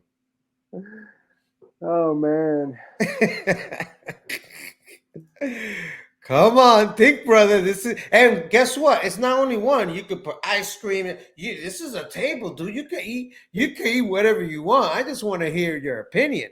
Oh man, well, that last meal is is definitely not going to be very healthy. I'll tell you that much. If I know that I'm going out, then I'm gonna have like the best, tastiest foods possible. Which there's gonna be like fried wings, fried chicken, Chinese food, Latin food, Mediterranean food, like basically all the good stuff there. You know what I mean? Like we're gonna eat it. I mean that's it. There's no point on eating like like brown rice or sweet potatoes because like you're going out. So I'm gonna eat the best stuff ever. That tastes good. Amazing, amazing, amazing. Well, that's really dope. So I have one more game with you, or a few questions. This is what I'm going to do right now. So I am going to let me move this. Okay, I'm going to put up some names, random names that you don't even know. When I put it up on the screen, all I want you to say is just one word. Whatever you see on that screen, whatever you read, you could say skip because maybe you don't know that person, or you have to say one word. It can be three words too, and it's fast. It's speed round. So I'm gonna put you you gotta say it really fast. You know what I'm saying? What's the word that you want me to say though? Well, no. You say skip like if you don't know the artist that I'm gonna Oh, put a artist. yeah, artist, a celebrity, or a person or something. It's gonna pop on the screen. Oh shit. And then every word that pops up, every character or whoever I put This there. this is gonna suck for me, and the reason why I say it is because like even a lot of people that are famous, like I always don't. I'm not good with remembering names. Only like of like historical names sometimes. Yeah, I kind of put the words, I mean the names But let's see. Let's try it. according Let's. according to like you know All what I'm right. saying? Let's see. I didn't put not no freaking crazy stuff that you'd be like, what the All hell are you right. talking about? Okay, so let me put you up, boom, on that screen right there. And remember, this is speed round, so it's gotta be fast. And if you don't know the thing, what's it called? If you don't know it, just say skip, set, go. One word. Innovator. Okay. Strategic fighter. Okay, I'll give you the two names, the two words, strategic fighter. Okay, I give it to you. Leader. What? Leader. Leader. Okay, okay. Innovator. Ah. Skip. What? You know who that is? I mean, I would have to see a picture. I thought you were going to show a picture. No, no pictures, just words. Don Chesina. All right. Okay, so you said skip. Yeah. Martial art master. I know it's like a bunch of words. Superhero. Um, That's a Superman. What would you say for Superman? um, strongest. Okay. Abstract. Okay.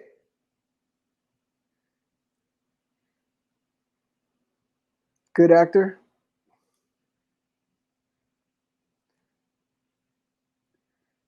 Balls.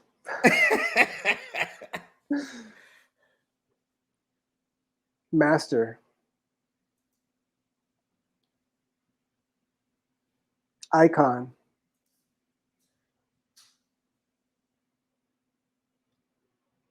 I guess icon. Leader. Definitely leader. Murder. um, leader as well. Innovator. Innovator.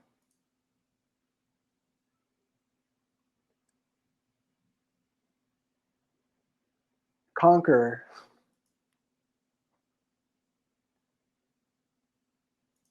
I would say leader as well. Awesome, awesome, awesome. So you made it through all Oh, the man. way to It's the it's end, hard to brother. find like one word because you want to say a bunch of words for each person, you know? Definitely. I know it's hard. You made it all the way to the end of the show, brother. This Good, is freaking amazing. So good shit. now I have to leave you with this because one of the reasons Yeah, that, like I said earlier, that I'm doing the show is to give you your flowers. You know, you my brother. I love you. And one of the things that I wanted to do is just like find a platform or some type of like show that could like highlight and put a spotlight on your history of on how you started in the culture, you know, the beautiful things you've done, the places you've traveled, you know, the highs and the lows in your career and things that you're sure. doing. Now we're gonna leave this with one more question. What are you up to these days? Where can they find you, connect with you? Plug your info in your bio, say what you got to say right now, what you're doing now, and you can read it right there in front of you right now. So Yeah. go ahead, brother. All right, guys. So you guys can find me on Instagram at Ron Cole, like COLL Fitness, all together, one word. So Ron Cole Fitness. And on Facebook, you can find me under Ron Prizm with Prizm Cole COLL, and you can connect with me there.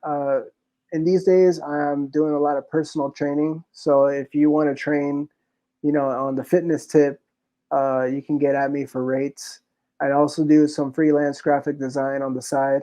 So if you need a logo, business card, or emblem, kind of like Flash Talks that you see here in this podcast, let me know. Get at me, and we'll talk.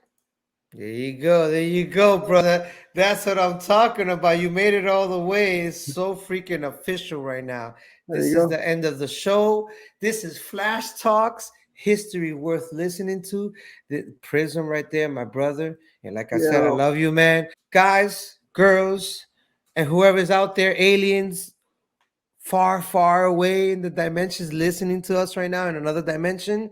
This is Flash Talks, history worth listening to, and that is Prism, Ground Zero Crew, personal trainer, B-boy master. This guy, a father. You got that's any right. shout outs or anything to anyone Shout out out to my there? son, Rye. I love you.